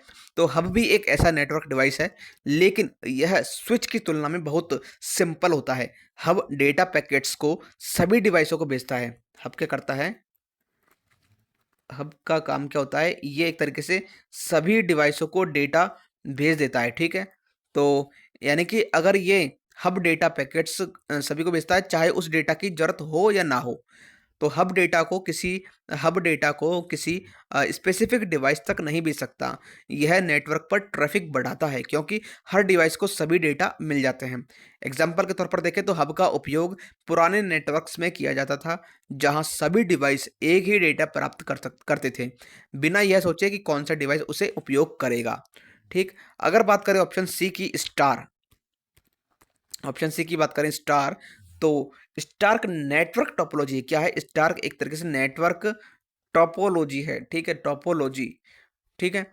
और यह एक नेटवर्क डिज़ाइन है, न कि नेटवर्क डिवाइस। ये जो स्टार है ये एक तरीके से नेटवर्क डिज़ाइन है, ठीक है? डिज़ाइन है, नेटवर्क डिवाइस नहीं है ये, ठीक? तो स्टार टोपोलॉजी में सभी डिवाइसेस एक सेंट्रल डिवाइस के माध्यम से दूसरे से जुड़ी हुई होती है, ठीक है? और यह टोपोलॉजी का जो उपयोग नेटवर्क में डेटा की आवाजाही को नियंत्रित करने और जो भी प्रॉब्लम्स है उनको हल करने के लिए यूज़ होता है। अगर आप एक ऑफिस में सारे कंप्यूटर्स को एक स्विच से जोड़ते हैं तो यह एक स्टार टोपोलॉजी होगी, क्योंकि सभी डिवाइसेस सेंटर में स्थित स्विच से जुड़ी हुई होती हैं और यह नेटवर्क डिवाइस नहीं बल्कि एक नेटवर्क स्ट्रक्चर का निर्माण करती है। ठीक, ऑप्शन अगर डी की बात करूं यानी राउटर की, ठीक है, ऑप्शन डी की अगर बात करें राउटर की, तो राउटर एक नेटवर्क डिवाइस है जो विभिन्न नेटवर्क को जोड़ता है और यह नेटवर्कों के बीच डेटा को सही रास्ते पर भेजता है। राउटर इंटरनेट कनेक्शन को आपके नेटवर्क के अन्य डिवाइसों तक पहुंचाने में हेल्पफुल होता है। ठीक है, तो जब आप अपने घर या ऑफिस में इंटरनेट उपयोग करते हैं तो राउटर डेटा पैकेट्स को इंटरनेट और आपके नेटवर्क के बीच में भेजने का काम करता है। ठीक है, तो घर में जो वाईफाई राउटर होता है तो वह इंटरनेट के डेटा को आपके फ़ोन, लैपटॉप आदि तक पहुंचाता है। ठीक है, तो हमने क्या पढ़ा? हमने देखा जो स्विच है वो नेटवर्क में डेटा को सही डिवाइस तक पहुंचाने वाला डिवाइस है। हब की अगर बात करें तो नेटवर्क में डेटा को सभी डिवाइसों तक भेजने वाला साधारण डिवाइस है। स्टार की अगर बात करें तो यह एक नेटवर्क टोपोलॉजी है, न कि डिवाइस है। क्या है? एक नेटवर्क टोपोलॉजी है, एक तरीके से ये डिवाइस नहीं है। और राउटर की अगर बात करें तो विभिन्न नेटवर्कों को जोड़ने और डेटा को सही रास्ते पर भेजने वाला एक डिवाइस है। ठीक है, तो यहाँ पर ऑप्शन सी इसका राइट आंसर होगा। ए, बी और सी ये एक तरीके से नेटवर्क डिवाइसेस होते हैं और स्टार जो है वो नेट टोपोलॉजी है। अगर मैं बात करूँ सभी टोपोलॉजी की, तो नेटवर्क टोपोलॉजी वह तरीका होता है, क्या है? नेटवर्क टोपोलॉजी की अगर बात करें तो नेटवर्क टोपोलॉजी वह तरीका होता है जिसमें नेटवर्क के डिवाइसेस आपस में जुड़े हुए होते हैं। इसमें नेटवर्क की स्ट्रक्चर और डेटा की यात्रा का तरीका जो है वो निर्धारित होता है। तो अगर हम बात करें, सबसे पहले बात करते हैं बस टोपोलॉजी की। बस टोपोलॉजी, ठीक है, बस टोपोलॉजी। तो इसमें क्या होता है कि बस टोपोलॉजी में सभी डिवाइस एक केबल से जुड़े हुए होते हैं। इस केबल को क्या बोलते हैं? बैकबोन केबल बोलते हैं, यानी कि संपर्क केबल बोलते हैं। तो डेटा को ऐसे जुड़े हुए रहते हैं, ठीक है, सभी डिवाइसेस, और डेटा को एक डिवाइस से दूसरे डिवाइस तक भेजने के लिए सभी डिवाइसों का को उसी केबल के जरिए डेटा मिलता है। और जब एक डिवाइस डेटा भेजता है तो सभी डिवाइस उस डेटा को प्राप्त करते हैं, लेकिन केवल जिस डिवाइस के लिए वह डेटा है वही वही उसे स्वीकार करता है, एक्सेप्ट करता है। एग्जाम्पल के तौर पर देखें तो पुराने जो LAN यानी लोकल एरिया नेटवर्क होते हैं, इसमें जो बस टोपोलॉजी का ही यूज़ होता था। इसके फ़ायदे क्या थे कि कम लागत होती थी एक तो, और क्योंकि सिर्फ एक ही केबल की ज़रूरत होती थी। और नुकसान क्या थे कि यदि एक जगह केबल ख़राब हो जाए तो पूरा का पूरा नेटवर्क, अगर मान लीजिए यहाँ पर केबल ख़राब हो गई तो पूरा का पूरा जो नेटवर्क है वो डाउन पड़ जाएगा, सिस्टम डाउन पड़ जाएगा। ठीक है, अब नेक्स्ट टोपोलॉजी की बात करें तो वो होती है स्टार टोपोलॉजी। स्टार टोपोलॉजी, ठीक है, नेटवर्क टोपोलॉजी का दूसरा जो कैटेगरी आती है वो होती है स्टार टोपोलॉजी। तो स्टार टोपोलॉजी में सभी डिवाइसें एक सेंटर डिवाइस, ठीक है, एक सेंटर डिवाइस से कनेक्टेड होती है, जैसे कि स्विच या हब।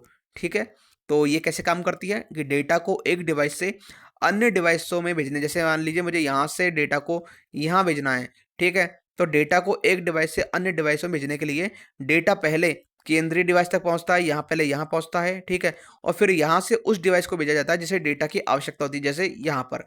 ठीक है, तो यहाँ इसका संपर्क क्या है? इसी से ही हुआ है। तो ये क्या है? स्टार टोपोलॉजी है।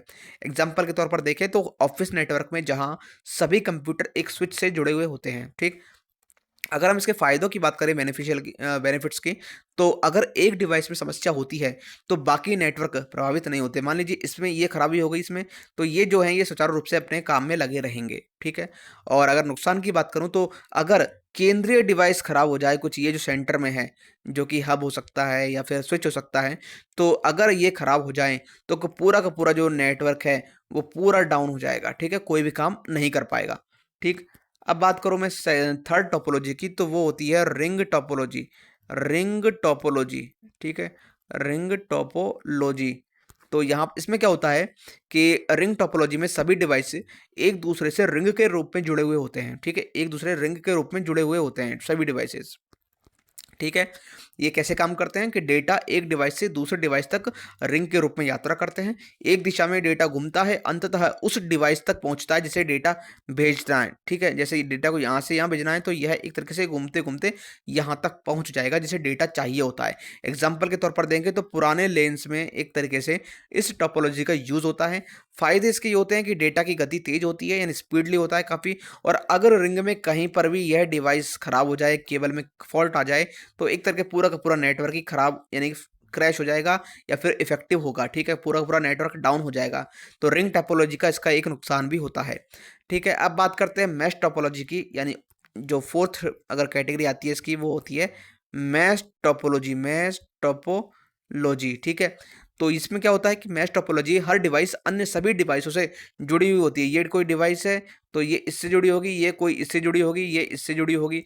ठीक है, ये ऐसे मैश डिवाइस जो है, ये हर एक कोई डिवाइस जो है वो एक दूसरे से जुड़ी हुई होती है। ठीक है, जुड़ी हुई होती है। तो इस टोपोलॉजी में प्रत्येक डिवाइस के पास अन्य डिवाइसों के साथ एक व्यक्तिगत कनेक्शन होता है, एक पर्सनल कनेक्शन होता है। इसका मतलब होता है कि डेटा भेजने के लिए कई रास्ते होते हैं, जैसे ये हो गया, ये हो गया, ये हो गया। ठीक है, ऐसे ही ये रास्ता हो गया, ये रास्ता, ये से यहाँ से अगर मुझे यहाँ जाना है तो ये भी हो सकता है। ठीक है, ये भी हो सकता है। ठीक है, तो इसका जो अगर फ़ायदे की बात करूँ मैं, अच्छा, इसका जो एग्जांपल होता है वो होता है बड़े डेटा सेंटर या फिर नेटवर्क, जहाँ पर सिक्योरिटी और रिलायबिलिटी यानी कि विश्वसनीयता महत्वपूर्ण होती है। फ़ायदों की अगर मैं बात करता हूँ तो अगर एक रास्ता बंद हो जाए तो डेटा दूसरे रास्ते से पहुँच सकता है। मान लीजिए इस रास्ते में फ़ॉल्ट आ गया, इसमें फ़ॉल्ट आ गया, तो ये यहाँ से यहाँ होते हुए यहाँ पहुँच जाएगा। ठीक, और नुकसान की अगर बात करें तो बहुत अधिक केबलिंग की आवश्यकता होती है। देखिए आप कितने सारे केबल की रिक्वायरमेंट होती है यहाँ पर, यहाँ पर। ठीक है, ये कितने सारे केबल होती है, क्योंकि यहाँ पर क्या है कि पर्सनली कनेक्शन होता है हर एक डिवाइसेस का। तो ये होती है मैश टोपोलॉजी। ठीक है, अब बात करते हैं एक लास्ट जो टोपोलॉजी आती है वो होती है हाइब्रिड टोपोलॉजी। क्या होती है? Hybrid hybrid topology. ठीक है, हाइब्रिड टोपोलॉजी। तो इसमें क्या होता है कि हाइब्रिड टोपोलॉजी दो या दो से अधिक टोपोलॉजी का मिश्रण होता है। दो कोई सी भी जो भी हमने अभी देखी, उनका कोई भी दो मिश्रण हो सकता है, उनसे ज़्यादा का मिश्रण हो सकता है। इसमें एक नेटवर्क में अलग अलग टोपोलॉजी का यूज़ होता है, जैसे स्टार मैश हो गया, स्टार बस हो गया, बस मैश हो गया, बस स्टार हो गया, बस ठीक है, जो भी है वो दो या दो से अधिक टोपोलॉजीज का इसमें मिक्सचर होता है। ठीक है, कैसे काम करता है? यह नेटवर्क में जो भी डिफरेंट टाइप्स के टोपोलॉजीज होते हैं उनका एक कॉम्बिनेशन का यूज़ करके इसका जो उपयोग करता है, जैसे कि स्टार और बस टोपोलॉजी का कॉम्बिनेशन। एग्जांपल की अगर मैं बात करूं तो बड़े ऑफिस नेटवर्क में जहां कुछ हिस्सों में स्टार टोपोलॉजी होती है और कुछ हिस्सों में बस टोपोलॉजी होती है। ठीक है, तो यह हाइब्रिड टोपोलॉजी के अंतर्गत आते हैं। फायदे की अगर बात करें तो यह विभिन्न प्रकार के नेटवर्क की जरूरतों को पूरा करता है। और नुकसान की अगर बात करें तो इसे डिजाइन करना और बनाए रखना थोड़ा सा जटिल होता है, यानी कि मेंटेनेंस बहुत ज़्यादा टीडियस हो जाता है। ठीक है, और एक होता है लास्ट में फुल एंड फाइनल, वो होता है ट्री टोपोलॉजी। ट्री टोपोलॉजी, ठीक है। तो इसमें क्या होता है कि ट्री टोपोलॉजी एक प्रकार की एक हाइब्रिड टोपोलॉजी है, ये भी इससे मिलती जुलती है। ठीक है, इसमें एक केंद्रीय रूट होता है, केंद्रीय रूट होता है, और बाकी जो है वो डिवाइसें वो इस रूट से जुड़ी हुई होती हैं, ट्री की तरह जुड़ी होती है, ब्रांचेस की फॉर्म में होती है। इसमें क्या कैसे काम करता है डेटा? इसमें डेटा पहले रूट तक पहुंचता है और फिर नीचे से शाखाओं तक जाता है। ठीक है, यहाँ तक जाता है, शाखाओं तक, ब्रांचेस तक जाता है। तो एग्जाम्पल की अगर बात करें तो बड़े बड़े नेटवर्क में जहाँ मुख्य रूट से सब नेटवर्क जुड़े हुए होते हैं। फायदे अगर देखा जाए तो यह नेटवर्क को अधिक संरचित करता है, यानी स्ट्रक्चर्ड वे में एक अच्छा लुकिंग होती है, अच्छा दिखता है और व्यवस्थित बनाता है किसको, इस पूरे नेटवर्क को। और नुकसान की अगर बात करें तो अगर रूट में समस्या आ जाए तो यह एक प्रकार के पूरे नेटवर्क को इफेक्ट कर सकता है, पूरा नेटवर्क को तहस-नहस कर सकता है, प्रभावित कर सकता है। ठीक है, तो हमने कौन कौन सी टोपोलॉजी देखी? हमने देखी फर्स्ट पर देखी एक तो बस टोपोलॉजी। इसमें क्या होता है कि सभी डिवाइस एक केबल से जुड़े जुड़े हुए होते हैं। दूसरी टोपोलॉजी देखी, वो देखी स्टार टोपोलॉजी। इसमें क्या होता है कि सभी डिवाइस एक केंद्रीय डिवाइस से जुड़े हुए होते हैं, ये केंद्रीय डिवाइस है। तीसरी अगर टोपोलॉजी की बात करूँ तो वो है रिंग टोपोलॉजी की। क्या? रिंग टोपोलॉजी की। इसमें क्या है कि सभी डिवाइस एक दूसरे से रिंग में जुड़े हुए होते हैं। चौथी टोपोलॉजी की हमने बात की थी वो थी मैश टोपोलॉजी। ठीक है, इसमें क्या होता है कि जो प्रत्येक डिवाइस है वो हर दूसरे डिवाइस से, ये इससे जुड़ेगा, ये इससे जुड़ेगा, ये इससे, इसका ये इससे, ऐसे। तो हर एक डिवाइस का एक व्यक्तिगत कनेक्शन होता है। हाइब्रिड टोपोलॉजी की बात करें, पांचवी हमने देखी वो देखी हाइब्रिड हाइब्रिड टोपोलॉजी की। ठीक है, हाइब्रिड टोपोलॉजी।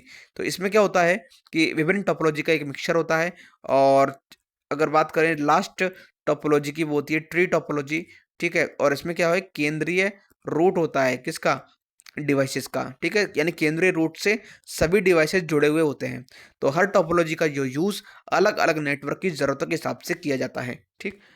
तो यहाँ पर जो हमने देखा, इसका जो राइट आंसर होगा क्या, कि इनमें से कौन सा नेटवर्क डिवाइस नहीं है, तो स्टार इसमें नेटवर्क डिवाइस नहीं है, स्टार एक टोपोलॉजी है, ठीक।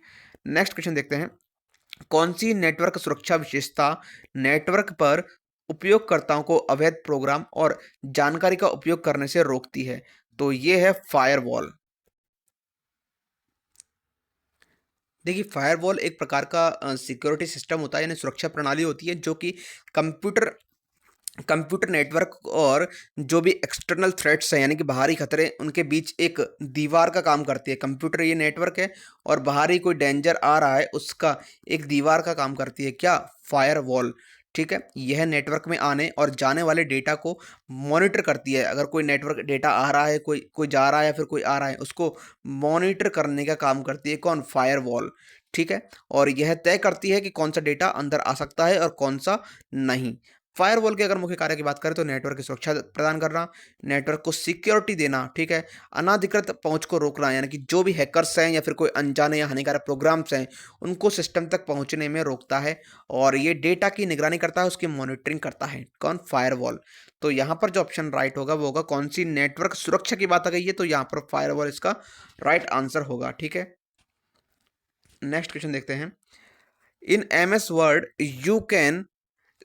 you can detect spelling and grammar errors by pressing the keys। तो MS वर्ड में आप किस कुंजी को दबा करके वर्तनी और व्याकरण की गलतियों को पहचान सकते हैं, तो यहाँ पर होगा ऑप्शन डी, यानी F7 कीज को प्रेस करके आप उसमें जो ग्रामेटिकल एरर है उसको फाइंड आउट कर सकते हैं, ठीक है। तो F7 के बारे में हमने देखा कि एक तरीके से स्पेल चेक और ग्रामर चेक को भी चलाता है। लेकिन अगर हम Alt F7 को दबाते हैं तो Alt F7 की तुलना में इसे सीधे तरीके से काम करता है कौन, F7, ठीक है, ये F7। तो जब आप F7 दबाते हैं तो MS वर्ड आपके डॉक्यूमेंट की वर्तनी और ग्रामर चेक करता है और जो भी गलती होती है उसके जो सुधार है उसको सुझाव देता है, ठीक।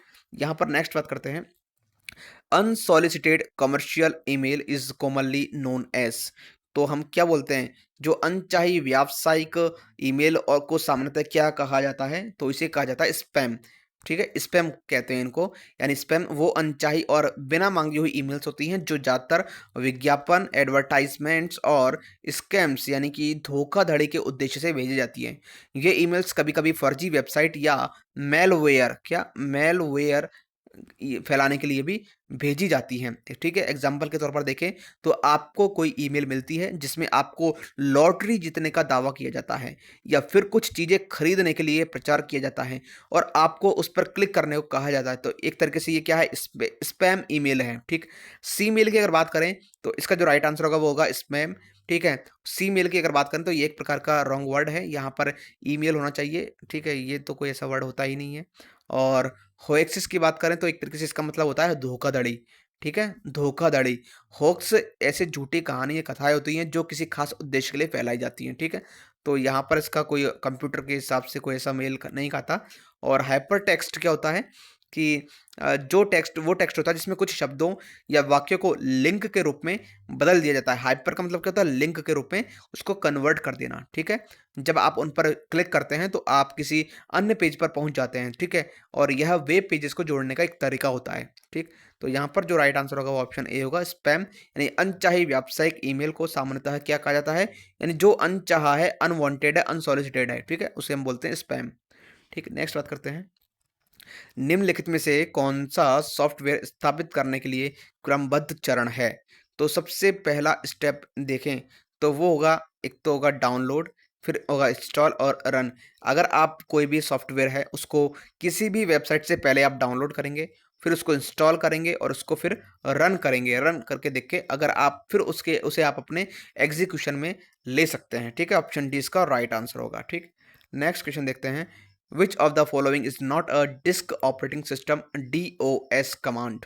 यानी कि निम्नलिखित में से कौन सा disk operating system DOS command नहीं है, तो यहाँ पर हम देखें तो HOW यानी हाउ, ये नहीं है। डेल की अगर बात करें तो डेल जो है डेल कमांड का उपयोग क्या है, डिस्क ऑपरेटिंग सिस्टम में फाइलों को डिलीट करने के लिए, क्या डिलीट करने के लिए किया जाता है, यानी हटाने के लिए यूज होता है। तो जब आप डेल कमांड का ये यानी कि डिलीट के लिए यूज होता है। और DIR डायर की अगर बात करें तो यह डॉक्यूमेंट यानी डायरेक्टरी यानी फोल्डर में जो मौजूद सभी फाइल हैं और फोल्डर को दिखाने के लिए यूज होता है, क्या डायर, ठीक है। यानी डायर कमांड लिखने पर आपके कंप्यूटर के वर्तमान डायरेक्टरी के सारी फाइलें और फोल्डर्स स्क्रीन पर दिखाई देंगे। हाउ जो है, ये हाउ कमांड DOS का हिस्सा नहीं है, ठीक है। और फॉर्मेट की अगर बात करें तो फॉर्मेट कमांड का जो यूज़ DOS यानी document sorry disk operating system में डिस्क या ड्राइव को फॉर्मेट करने के लिए किया जाता है। किसको फॉर्मेट, यानी बिल्कुल खाली करने के लिए, डेटा से खाली हो जाता है डिस्क, ठीक। तो यहाँ पर जो ऑप्शन होगा वो ऑप्शन सी इसका राइट आंसर होगा कि DOS कमांड नहीं है, कौन, हाउ। नेक्स्ट क्वेश्चन देखते हैं। किस प्रकार के कंपोनेंट का ड्यूअल कोर संस्करण किस प्रकार कंपोनेंट का ड्यूअल कोर संस्करण हो सकता है, यानी कि what types of component may come in a dual core version, ठीक है। तो इसका जो राइट आंसर होगा वो होगा CPU central processing unit. CPU central processing unit वह कंपोनेंट है जो कि कंप्यूटर के प्रोसेसिंग का मुख्य कार्य करता है। ड्यूअल कोर का मतलब होता है कि इसमें दो कोर होते हैं, यानी इसमें दो प्रोसेसिंग यूनिट्स होती हैं जो एक साथ अलग अलग काम कर सकती हैं। सॉरी गाइस, तो यह कंप्यूटर को तेजी से काम करने में हेल्पफुल करता है क्योंकि दो कोर एक साथ अलग अलग कार्य कर सकते हैं, ठीक। तो एग्जांपल अगर देखें तो जब आप एक साथ कई ऐप्स चला रहे होते हैं तो ड्यूअल कोर CPU उन सभी ऐप्स को बेहतर तरीके से और तेजी से चला सकता है क्योंकि इसमें दो प्रोसेसिंग यूनिट्स होती हैं। तो इसमें पूछा गया क्या गया है कि किस प्रकार कंपोनेंट का ड्यूअल कोर एडिशन होता है, तो वो है CPU, ठीक। नेक्स्ट क्वेश्चन देखते हैं। DOS का पूर्ण रूप क्या है, कैपिटल D, स्मॉल o और S। तो इसका जो फुल फॉर्म होता है वो होता है डिनायल ऑफ सर्विस, ठीक है।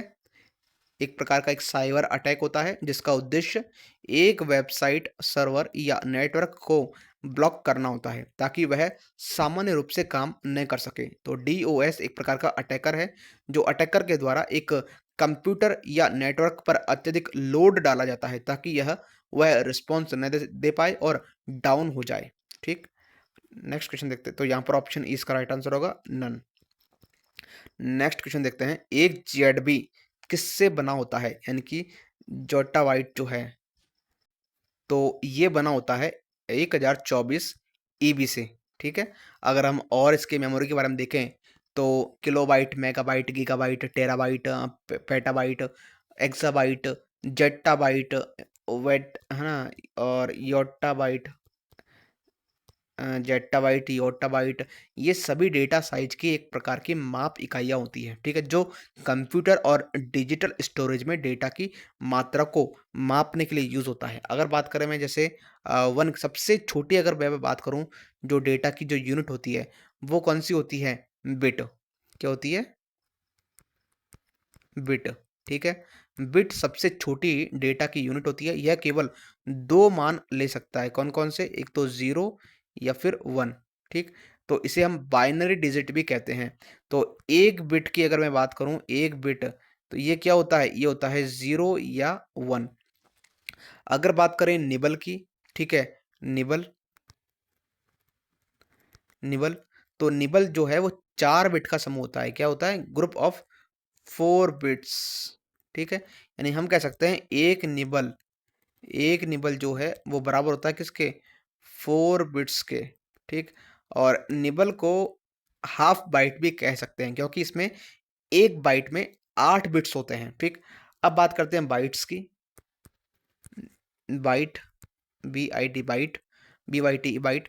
तो बाइट 8 बिट्स का समूह होता है, क्या, कितने, 8 बिट का समूह होता है, ठीक। और यानी कह सकते हैं हम कि एक बाइट में 8 बिट होती हैं, ठीक, 8 बिट्स होती हैं। और बाइट का जो यूज़ आमतौर पर स्टोरेज कैपेसिटी को मापने के लिए यानी मेज़र करने के लिए यूज़ किया जाता है, जैसे कि केबी, एमबी आदि, ठीक है? तो एग्ज़ाम्पल हमने देखा, अगर हम इसको ब्रीफली देखें तो 1 बिट होता है कितना? 1 बिट होता है बराबर कितना? 0 या 1, ठीक? 1, 1 सेकंड गाइस। और 1 निबल होता है क्या? 1 निबल ये कितना होता है? ये होता है 4 बिट्स। और 1 बाइट होता है कितना? 1 बाइट ये होता है 8 बिट्स, ठीक? और अगर हम और जो भी इनकी डेटा यूनिट्स हैं उनको देखें, तो सबसे पहले आता है, फिर क्या आता है? 1 केबी। 1 केबी क्या होता है? 1024 बाइट्स।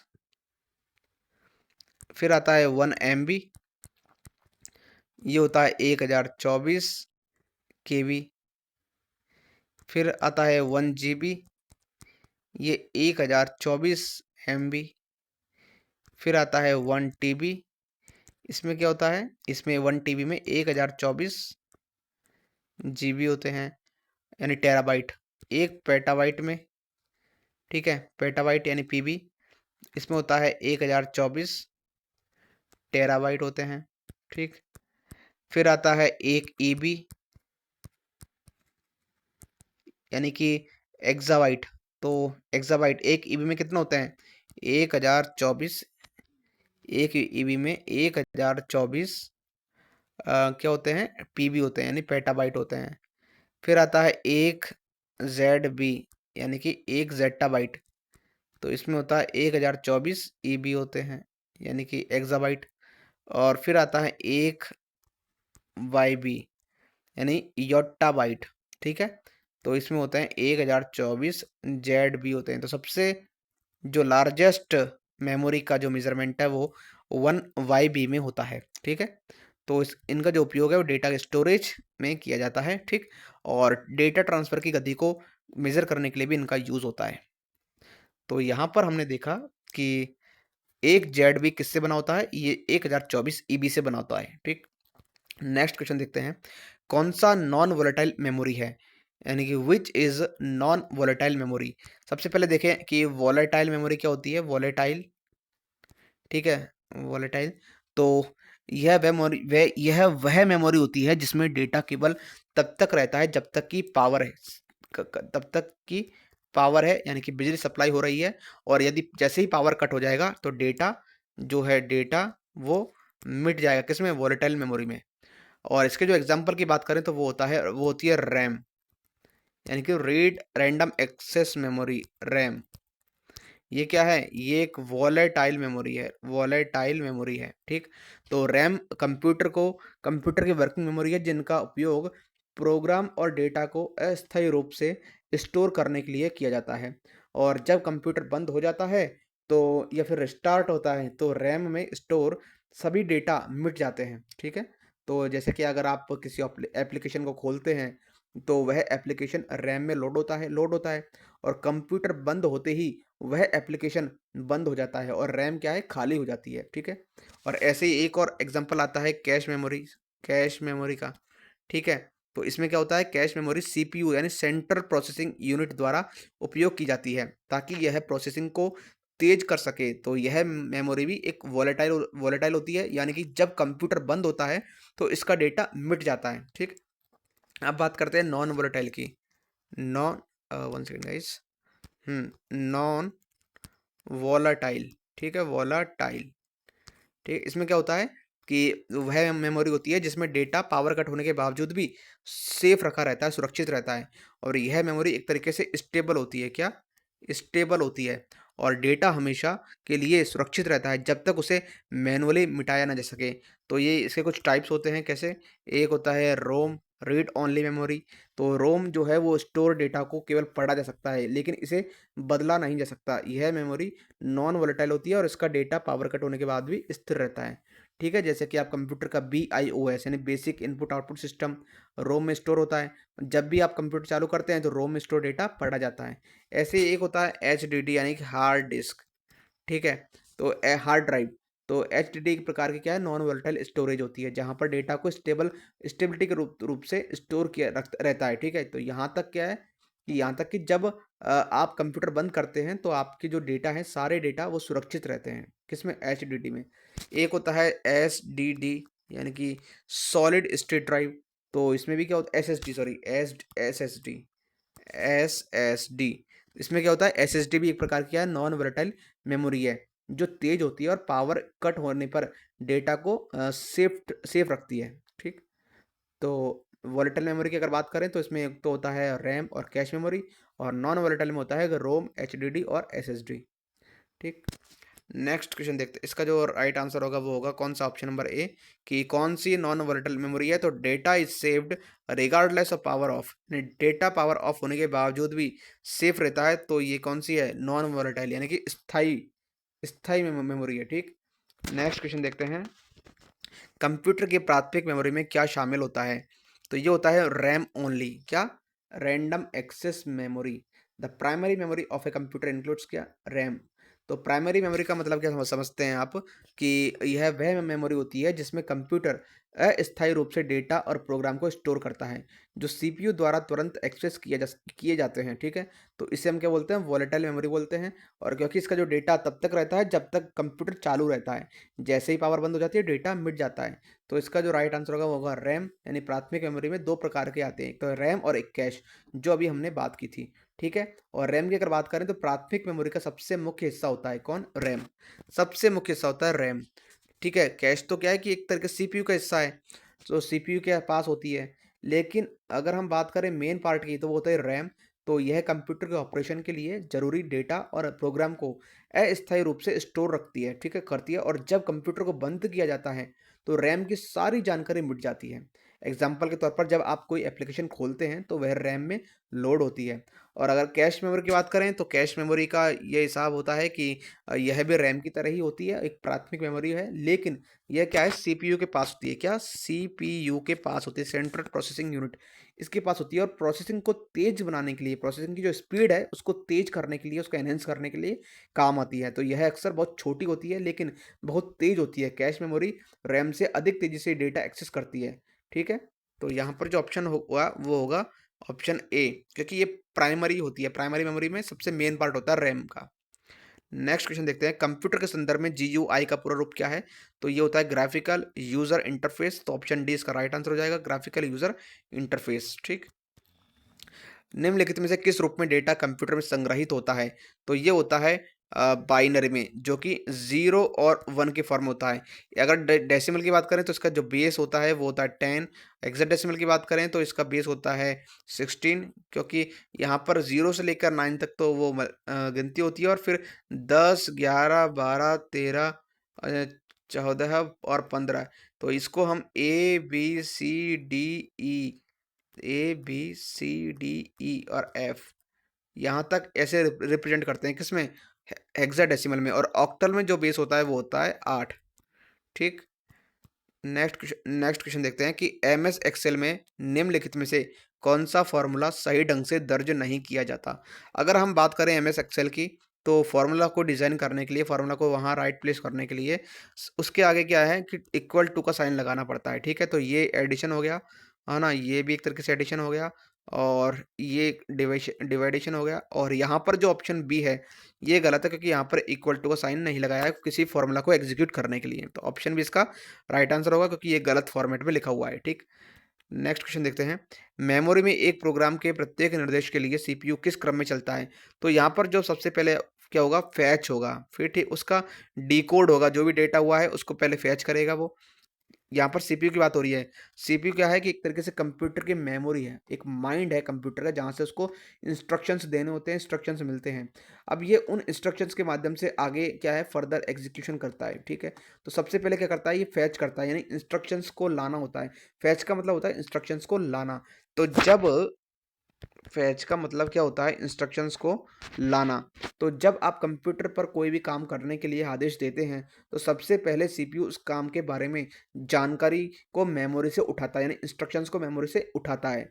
जैसे अगर आपने कंप्यूटर से कहा मुझे एक नंबर जोड़ना है, तो पहले सीपीयू उस जोड़ने वाले आदेश यानी कि उस इंस्ट्रक्शंस को मेमोरी से लेकर आएगा।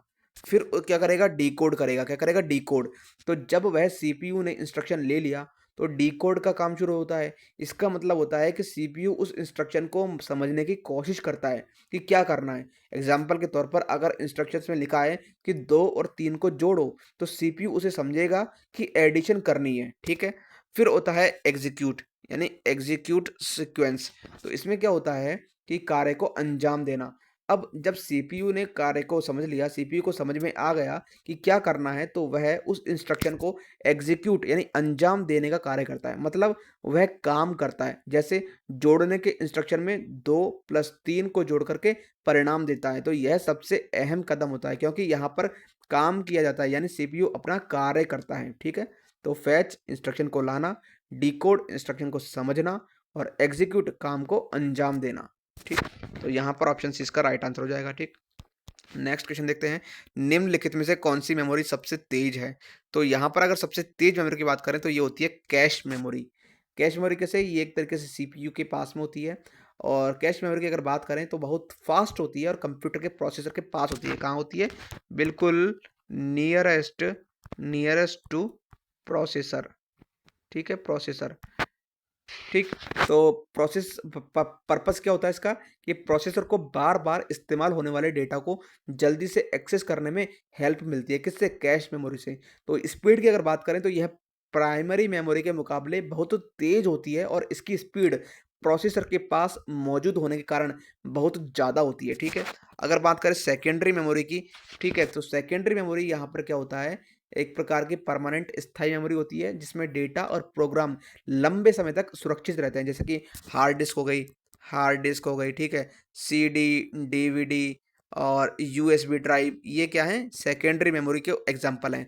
इसमें क्या है कि ये सबसे धीमी होती है, स्पीड इनकी जो धीमी होती है, क्योंकि डेटा को रीड और राइट करने में ज़्यादा समय लगता है।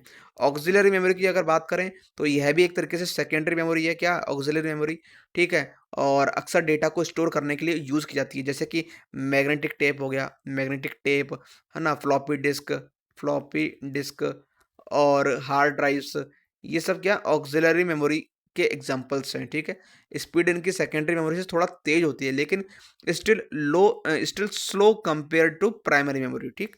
अब बात करें कैश मेमोरी की, जो हमने बात की थी कि यह बहुत फास्ट होती है और कंप्यूटर के प्रोसेसर के पास होती है। ठीक है? क्योंकि बार बार प्रोसेसर को क्या है, बार बार इसका यूज़ करना पड़ता है, किसको? डेटा को जल्दी से एक्सेस करने के लिए। और फिर बात करते हैं वर्चुअल मेमोरी की, तो यह एक प्रकार की टेम्परेरी मेमोरी होती है, जो जब रैम पूरी तरह से भर जाती है तब इसका यूज़ होता है। जब रैम एक तरीके से पूरी तरीके से फिल अप हो जाती है तब इसका यूज़ होता है, किसका? वर्चुअल मेमोरी का। ठीक है? और तो कंप्यूटर के हार्ड ड्राइव का एक हिस्सा होता है कौन? Virtual memory. याद रखिए कि कंप्यूटर के जो हार्ड ड्राइव होती है, उसका एक हिस्सा जो है वो वर्चुअल मेमोरी के रूप में काम होता है। जब रैम का मेमोरी भर गई तो फिर वर्चुअल मेमोरी को यूज़ करेंगे हम। ठीक? तो यहाँ पर जो अगर क्वेश्चन देखा जाए तो कौन सी मेमोरी सबसे तेज़ होती है, तो वो होती है कैश मेमोरी। ठीक है? तो हमने अगर ब्रीफली देखें तो सेकेंडरी मेमोरी स्थायी यानी स्टेबल होती है, धीमी होती है। एग्जाम्पल के तौर पर hard disk, USB. Auxiliary memory की अगर बात करें तो ये हेल्पफुल होती है और धीमी होती है, स्लो होती है। Example magnetic tape. Cache memory की बात करें तो बहुत फास्ट होती है, प्रोसेसर के पास होती है। वर्चुअल मेमोरी की बात करें तो यह अनस्टेबल होती है और रैम की मदद से रैम की जो है वो हेल्प करती है, क्योंकि जो हार्ड डिस्क टाइप की जैसी मेमोरी होती है, उनका एक शॉर्ट पार्ट, जो थोड़ा सा पार्ट है, वो इसमें इसकी तरह वर्चुअल मेमोरी की तरह यूज़ करते हैं उसको। अगर रैम भर जाती है तो वहाँ से हम उसको रैम की तरह यूज़ कर सकते हैं। ठीक? नेक्स्ट क्वेश्चन देखते हैं। निम्नलिखित विकल्पों में से सबसे तेज से लेकर के सबसे धीमी गति तक मेमोरी प्रकारों का सही क्रम क्या है? तो यहाँ पर सबसे पहले आता है ऑप्शन सी की बात करते हैं तो रजिस्टर, फिर कैश, फिर मेन मेमोरी, फिर सेकेंडरी स्टोरेज। रजिस्टर की अगर बात करूं मैं, तो रजिस्टर सबसे तेज मेमोरी होती है। यह सीपीयू के अंदर होती है और प्रोसेसर द्वारा बहुत तेजी से डेटा एक्सेस और प्रोसेस करने के लिए यूज होती है। ठीक है। स्पीड की बात करें तो सबसे तेज होती है, क्योंकि यह सीपीयू के अंदर ही रहती है और एकदम ताजे ताजे डेटा के लिए होती है। एग्जाम्पल के तौर पर जैसे काफ़ी सारे होते हैं जो A X B X register जो होते हैं ना, जैसे A X register, B X register, ये सब क्या हैं, ये जैसे छोटे कंटेनर जो डेटा रखने के लिए होते हैं। ठीक है, ए एक्स बी एक्स रजिस्टर। बात करें अगर कैश मेमोरी की, यानी कैश मेमोरी, तो ये तीसरी सबसे तेज होती है। ठीक है, जो कि सीपीयू के पास होती है। रजिस्टर के बाद में क्या आता है, कैश। ये किस में होती है, सीपीयू के पास में होती है और यह प्रोसेसर द्वारा बार बार इस्तेमाल होने वाले डेटा को स्टोर करती है ताकि प्रोसेसर जल्दी एक्सेस कर सके। ठीक है, बहुत तेज होती है लेकिन रजिस्टर थोड़ी धीमी होती है ना। अगर एग्जांपल देखें तो L one L two L three cache memory होती है। ठीक। बात करें मेन मेमोरी की, तो मेन मेमोरी जो है ये रैंडम एक्सेस मेमोरी होती है, जो कि एक तरीके से टेम्परेरी होती है और टेम्परेरी मेमोरी है। इसमें डेटा तब तक रहता है जब तक सिस्टम चल रहा है। ठीक है, और इसकी जो स्पीड है वो कैश से धीमी, लेकिन रजिस्टर और कैश से, ठीक है, जो इसकी स्पीड है ना वो जो स्पीड की बात करें तो ये कैश से धीमी होती है। ठीक, किसकी, मेन मेमोरी की। और इसमें एक रैम इसका जो एग्जांपल हो जाएगा। सेकेंडरी स्टोरेज की अगर बात करें तो यह सबसे धीमी मेमोरी होती है और डेटा इसमें परमानेंट रूप से स्टोर होता है। ठीक है, और इसका जो एग्जांपल देखें तो hard drive, SSD, USB drive, optical disc, यानी जैसे कि सीडी, डीवीडी, ये सब। तो हमने जो ऑर्डर देखा वो क्या था, रजिस्टर, फिर आता है कैश, फिर आता है मेन मेमोरी, और फिर आता है सेकेंडरी स्टोरेज। तो इस तरह इसका ऑर्डर चलता है। ठीक, ये सबसे हाईएस्ट होती है। अगर बात करें तो ये सबसे हाईएस्ट और ये सबसे लोएस्ट। ठीक, नेक्स्ट क्वेश्चन देखते हैं। माइक्रोसॉफ्ट पावर पॉइंट में प्रस्तुति में नया स्लाइड जोड़ने का सबसे अच्छा तरीका क्या है? तो आप स्लाइड सॉर्टर व्यू का यूज़ कीजिए। कैसे?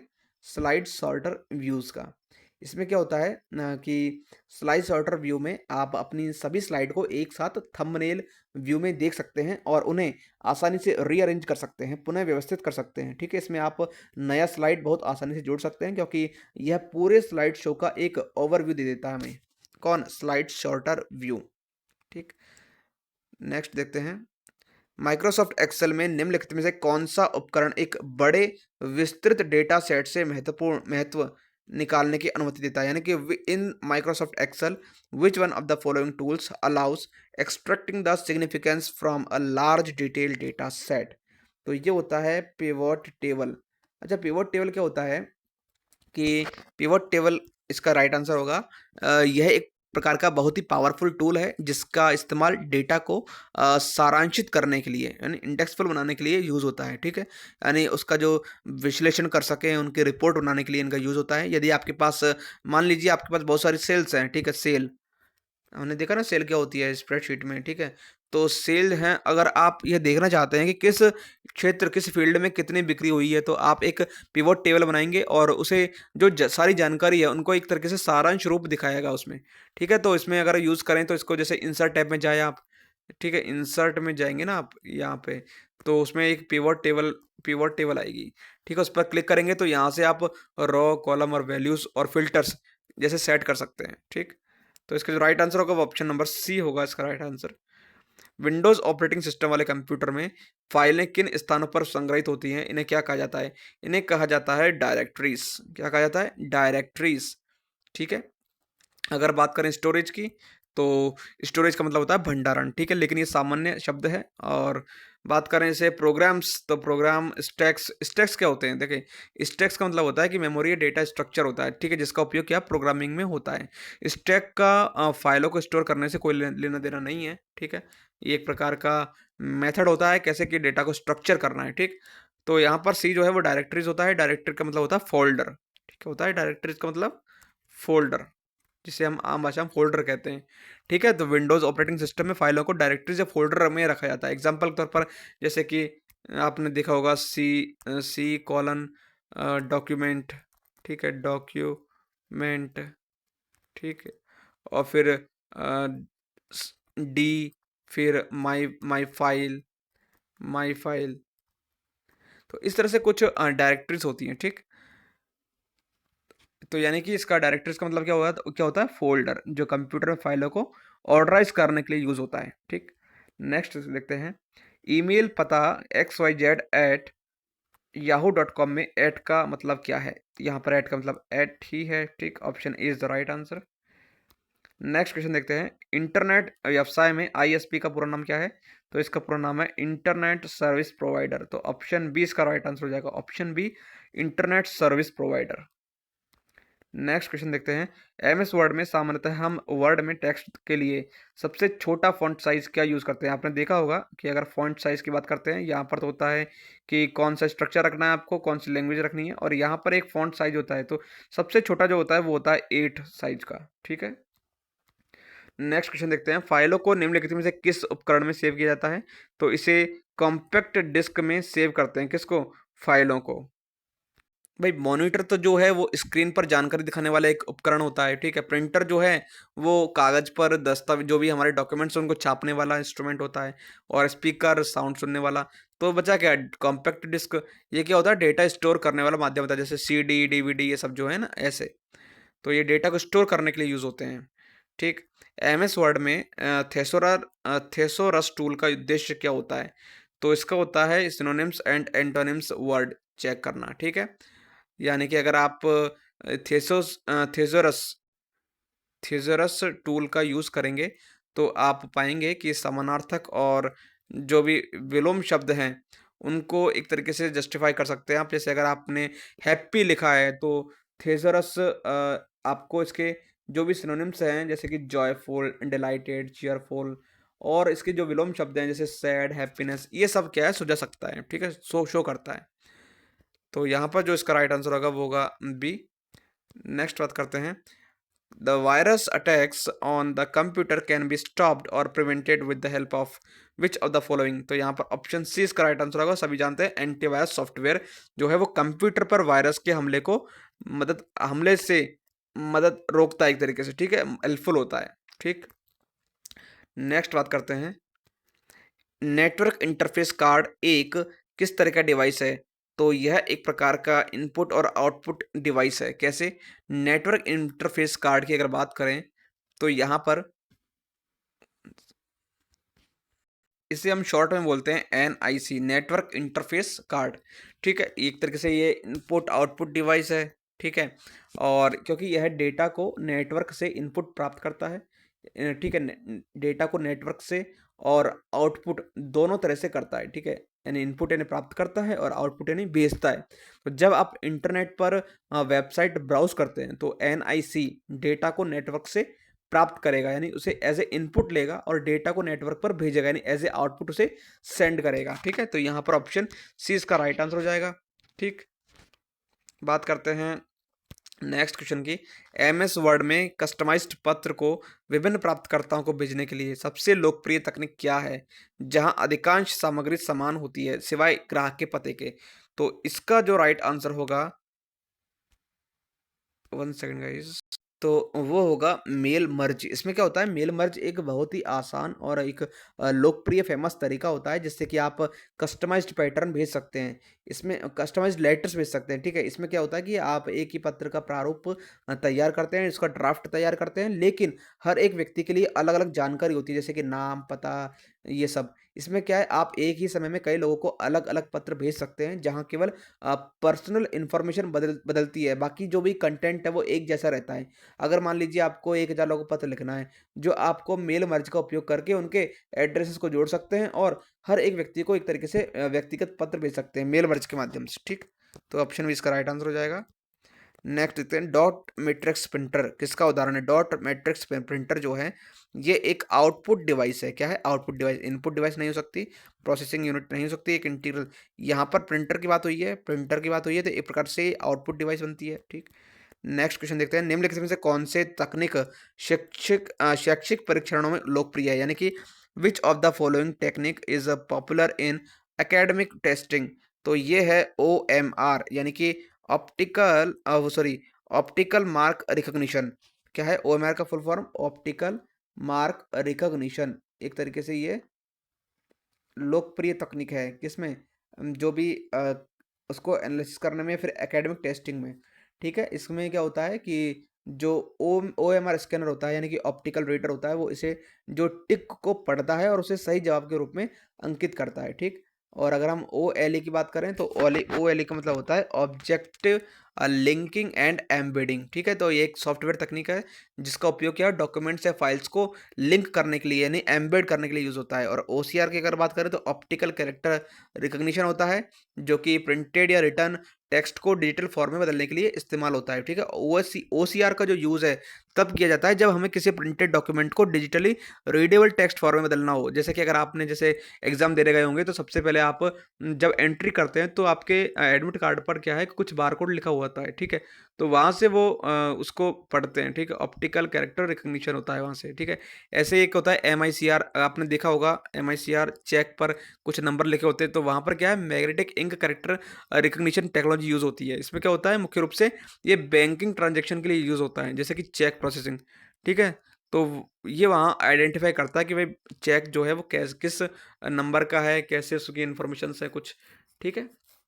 तो मैग्नेटिक इंक कैरेक्टर रिकॉग्निशन इसका फुल फॉर्म हो जाता है, ठीक? नेक्स्ट बात करते हैं, 1 मेगाबाइट निम्नलिखित में से किसके बराबर होता है? तो 1 मेगाबाइट की बात कर रहे हैं तो यह एक तरीके से 1024 केबी के बराबर होगा, जो कि अभी हमने प्रीवियस क्वेश्चंस में देखा था, ठीक? नेक्स्ट क्वेश्चन देखते हैं, सीपीयू की गति को किसमें मापा जाता है? तो सीपीयू की गति को हम गीगाहर्ट्ज़ में मापते हैं, किसमें? गीगाहर्ट्ज़ में।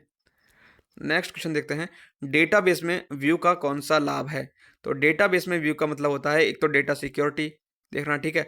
हाइडिंग ऑफ कॉम्प्लेक्स क्वेरीज, जो भी जटिल क्वेरीज है, कॉम्प्लेक्स क्वेरीज है, उनको हाइड करना, ठीक है? उनको छिपाना, ये भी एक तरीके से डेटाबेस में व्यू काम करता है, ठीक है? और डेराइव्ड डॉक्यूमेंट्स कॉलम्स, सॉरी, जो भी कॉलम्स है उनको डेराइव करने का कार्य करता है, ठीक है? तो ये सब कार्य जो है वो डेटाबेस में व्यू के बेनिफिट मिलते हैं हमें। डेटाबेस में जो व्यू है उसका बेनिफिट हमें इन तीनों के माध्यम से यहाँ पर देखने को मिलता है, ठीक? नेक्स्ट क्वेश्चन देखते हैं, एचटीटीपी शब्द का मतलब है हाइपर टेक्स्ट ट्रांसफर प्रोटोकॉल। इस प्रोटोकॉल का इंटरनेट पर जानकारी स्थानांतरित करने के लिए किसने विकसित किया? तो ये किया टिम बर्नर ली ने, ठीक है? क्या टिम बर्नर ली ने इसका विकसित किया था, ठीक? नेक्स्ट बात करते हैं, निम्नलिखित में से कौन सा माइक्रोसॉफ्ट वर्ड फाइल का एक्सटेंशन है? Which of the following is the extension of a Microsoft Word file? तो यहाँ पर जो ऑप्शन होगा वो option C is the right answer, यानी कि .doc, ठीक है? यानी कि एक तरीके से माइक्रोसॉफ्ट वर्ड की एक पुरानी फाइल का एक्सटेंशन है, यानी कि यह कह सकते हैं हम एम एस वर्ड जो 2003 है उससे पहले के वर्जन में इसका इस्तेमाल होता है। तो अगर आप वर्ड 2003 में कोई फाइल बनाते हैं तो इसका एक्सटेंशन .doc लिखा जाएगा, ठीक?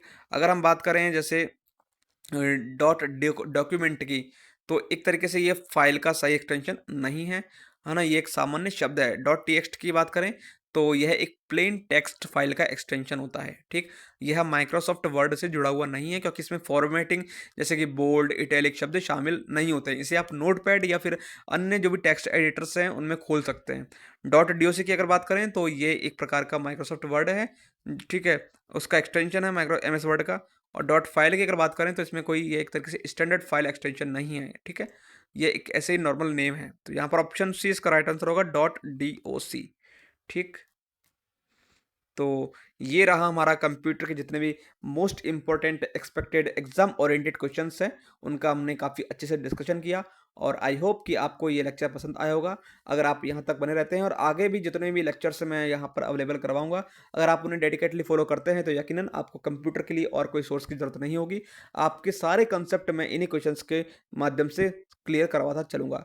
तो यहाँ तक बने रहने के लिए आपका धन्यवाद। ऐसे ही क्वालिटी कंटेंट और एग्जाम ओरिएंटेड कंटेंट्स को टाइम टू टाइम अपने अपडेट रहने के लिए उससे अपडेट रहने के लिए आप हमारे इस चैनल से जुड़ सकते हैं। आपका धन्यवाद।